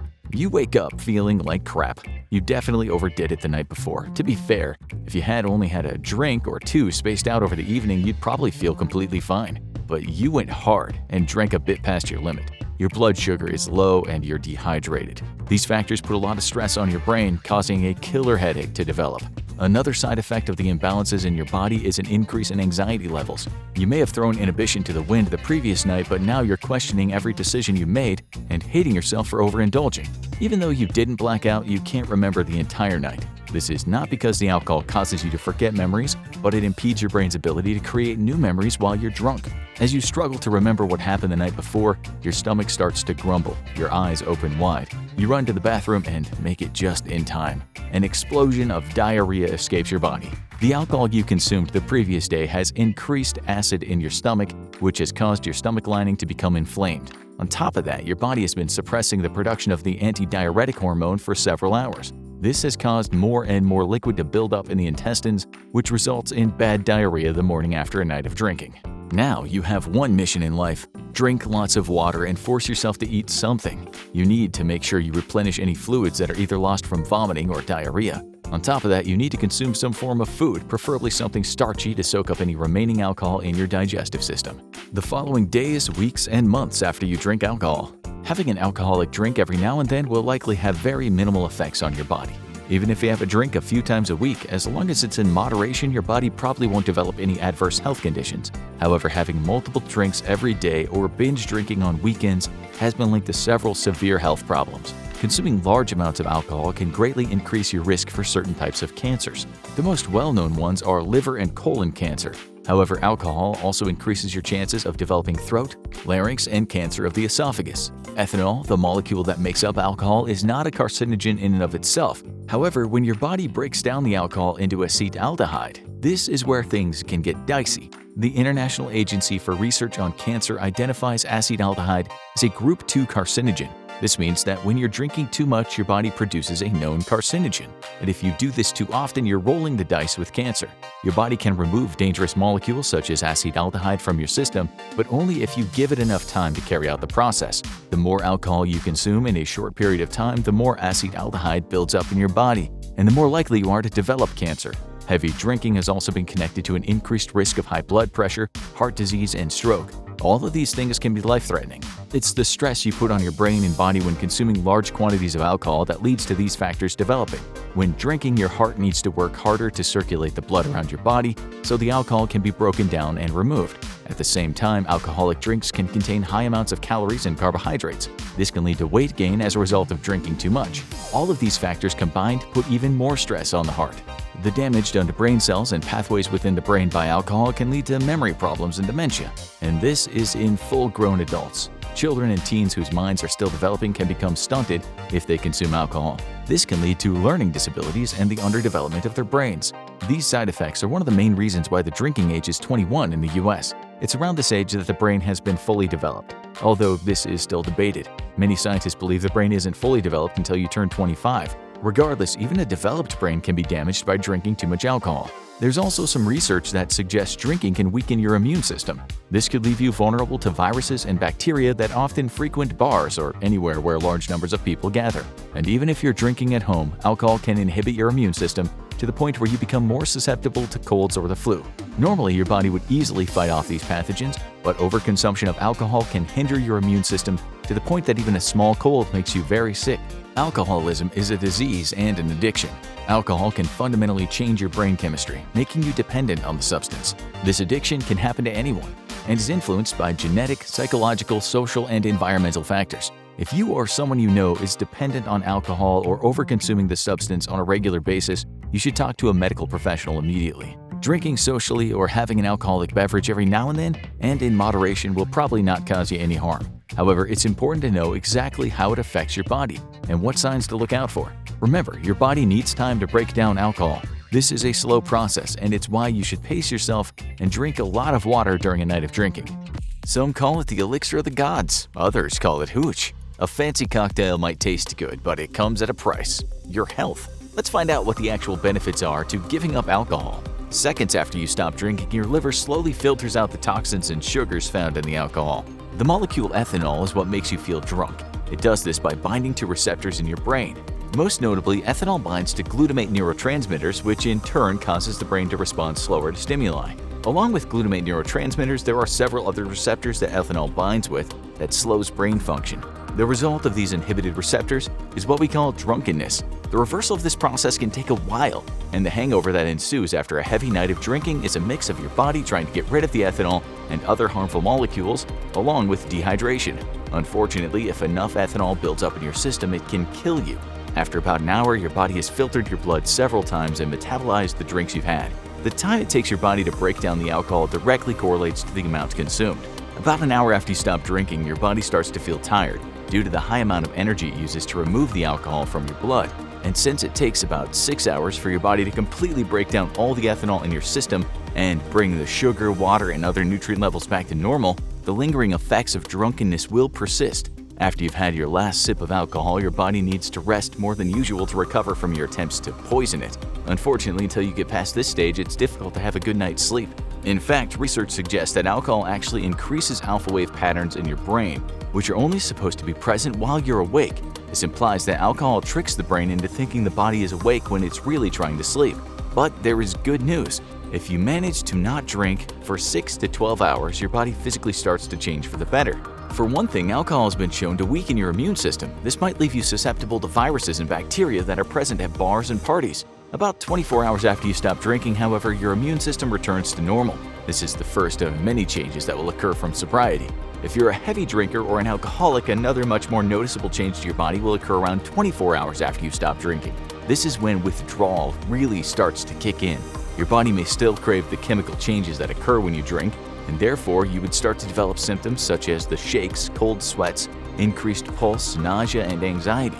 These will eventually pass, but the amount of time these withdrawals last is based on each person and how much alcohol they usually consume on a daily basis. Congratulations! If you make it to 3 to 5 days without drinking, the real benefits of sobriety start to kick in. You may find that your blood pressure begins to drop, and you will overall feel less stressed. Doctors often recommend that people with high blood pressure reduce the amount of alcohol they consume. So even if this is not your goal, less than a week after you stop drinking, your body will be grateful for that much-needed break.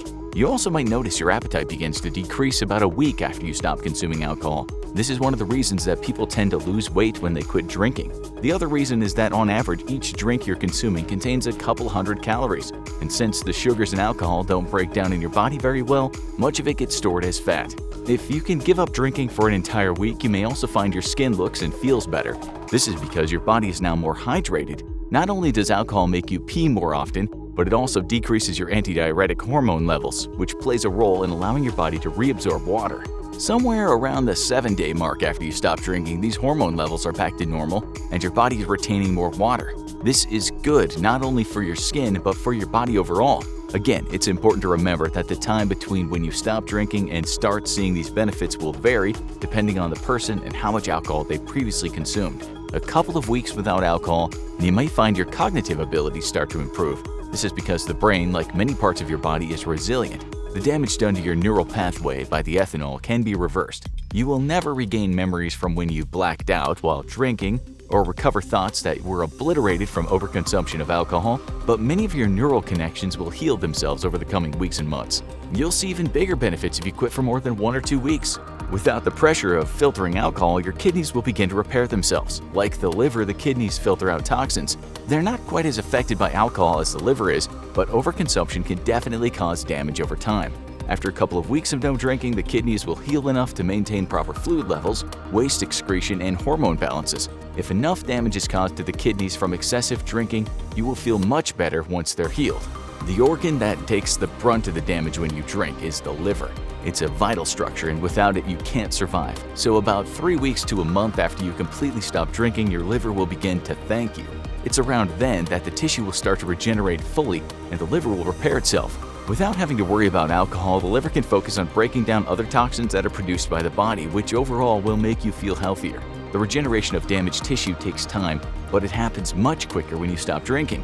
A month or 2 after your last sip of alcohol, your liver will begin working at full power again. Just reducing the amount of alcohol you consume on a weekly basis can be beneficial for your liver. But if you really want to thank this vital organ for all it's done to keep you alive, there is nothing better than giving it a rest from breaking down alcohol. And if liver regeneration wasn't a big enough benefit, there's another major change that will occur to your body after not drinking for around a month or 2. I'm sure you've heard that a glass of wine a day can improve the health of your heart. Well, too much drinking can also damage your heart and increase your chances of having a heart attack or a stroke. Around 2 months after you stop drinking, your heart will have repaired most of the damage caused by overconsumption of alcohol. However, the best thing you can do to increase heart strength is to exercise. By reducing or completely stopping your alcohol consumption and exercising more, your heart can become stronger and healthier. Even though this next change doesn't directly impact your body, something amazing happens when you stop drinking for a few months. Your bank account suddenly starts looking healthier too. Having more money could lead to less stress in your life, which would definitely be beneficial to your health. Research has shown that people who drink socially end up spending between $500 to $1,200 on alcohol annually. But if you live in a more expensive city and enjoy going out for drinks frequently, these numbers can be much higher. People who stop drinking have noticed that the money they saved was enough for a down payment on a car or to take the vacation they've always wanted to go on. These are clearly positive impacts on your life that may result in less stress and increased happiness. Interestingly, stress has a very similar effect on the body as alcohol does. It can increase blood pressure, cause heart problems, negatively affect your skin, and cause depression. Months after you stop drinking, your body might feel 100 times better due to a combination of less stress and allowing your organs to repair themselves. One of the most surprising changes to your body after you stop drinking happens without you feeling anything. The U.S. Department of Health and Human Services has found that alcohol can be a carcinogen. This means that there's a chance the substance can cause cancer. The research suggests that people who consume large amounts of alcohol are at a higher risk for certain types of cancer, which makes sense when you think about it. Since your body technically sees alcohol as a toxin and your liver is responsible for removing that toxin, it's no surprise that people who are heavy drinkers have a high risk of developing liver cancer. Some research also suggests that alcohol can cause an increase of cancer in the esophagus as well. More research needs to be done, but there does seem to be a correlation between heavy alcohol consumption and increased risk of cancer. This means that once you stop drinking, you're actually lowering your chances of your body developing cancer, and this benefit doesn't just persist for a few years, but for the rest of your life. Just to be clear, most doctors and scientists agree that occasionally drinking alcohol poses very minimal health risks. In fact, consuming alcohol in moderation might have some health benefits. However, health problems arise when overconsumption occurs. But to be fair, this is true with almost anything you put into your body. When you stop drinking, your body goes through several changes over time. But even if you only reduce the amount you drink, similar beneficial effects can occur. If you're planning to do something like Sober January or want to cut off alcohol for a bit and see how it goes, just know that you will definitely feel better after the initial shock to your system. However, the health effects that come from long-term sobriety probably won't occur in just a single month. If you want to drink from time to time, that's okay. You can still receive some of the benefits mentioned in this video just by limiting your alcohol consumption to 1 drink or less a day. By reducing alcohol intake, your body can recover and you can live a long and happy life, while also having a glass of hooch every now and then.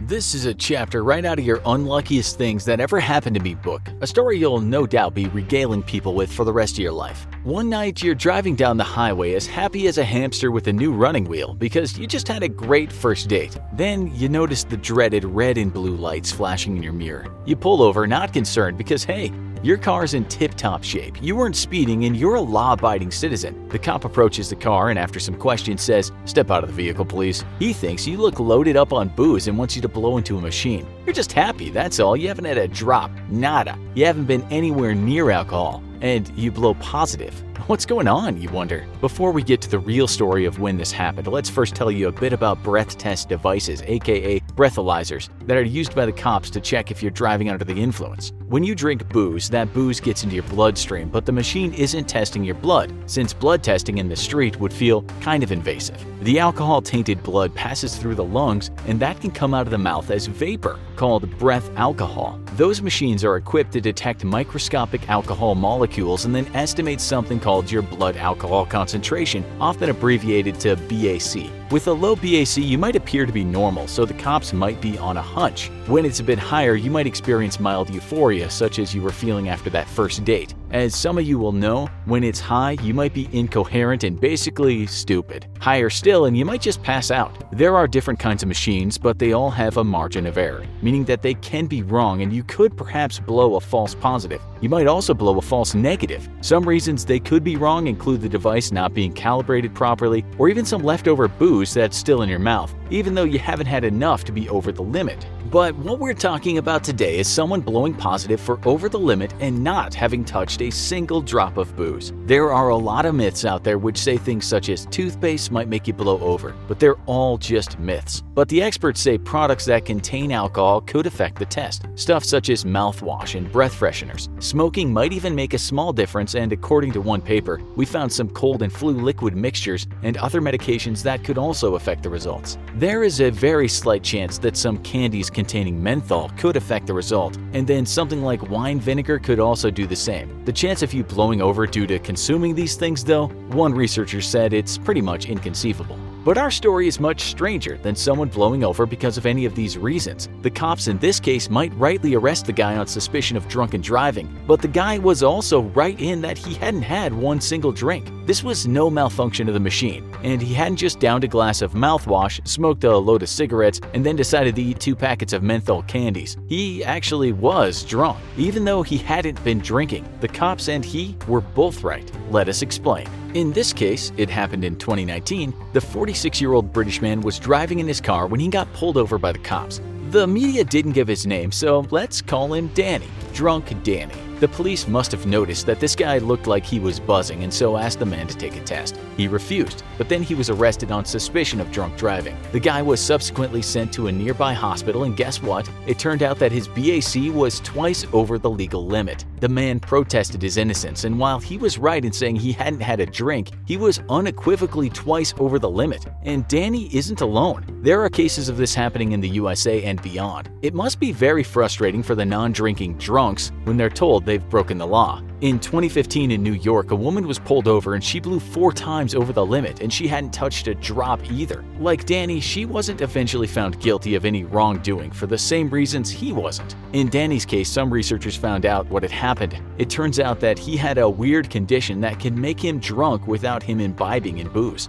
Danny could get drunk on life. Those researchers discovered that he had a certain kind of fungi inside his digestive system, and this was turning his carbohydrates into booze. He had his own fermentation system, and he could get drunk all by himself. This is a very rare condition known as auto-brewery syndrome. It might not sound terrible getting drunk for free, but a woman who wrote a book called My Gut Makes Alcohol said it was just an awful thing to happen, since feeling all weird without having had a drink can really discombobulate a person. It can wreck relationships, get a person into trouble, and cause health problems. There was a case in 2011 in the US which involved a man who had to start taking antibiotics because of an injury. Then something strange happened to him. He began getting aggressive toward people and started forgetting stuff. The guy didn't know what was happening to him, and he looked for help after getting arrested for drunk driving. A researcher who worked on his case said this about him: "Everybody thought he was a liar, that he was a closet drinker. Imagine not drinking and people accusing you of being loaded. With this condition, you can even smell like booze too." Tests were performed in which the man was asked to eat carbohydrate-heavy meals, and then researchers watched as he suddenly got drunk and his BAC shot up. He was told to stay off the heavy carbs, but seems he didn't, and at one point, he had a nasty fall which resulted in a brain bleed. He liked pizza, it was reported, and the bread was not good for him. In the end, he was given antifungal medications and other drugs, but the media reports he still skipped meals now and again just in case he got suddenly very drunk.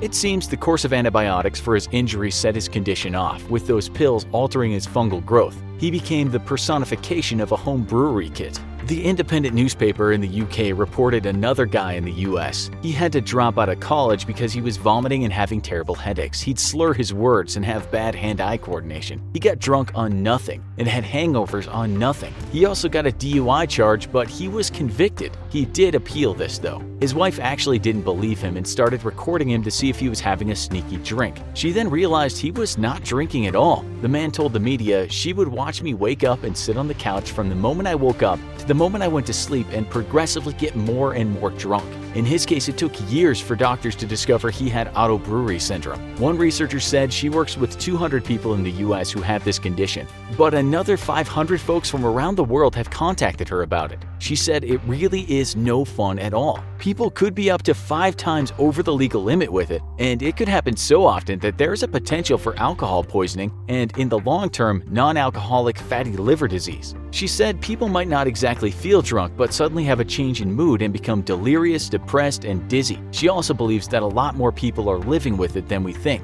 Some people just don't know what's making them feel so crazy at times. One guy had it for 20 years and didn't know. Would you want to be afflicted with this condition? We still haven't decided for ourselves, but tell us in the comments. Now go watch The Only Man to Survive 2 Nuclear Bombs. Thanks for watching, and as always, don't forget to like, share, and subscribe. See you next time.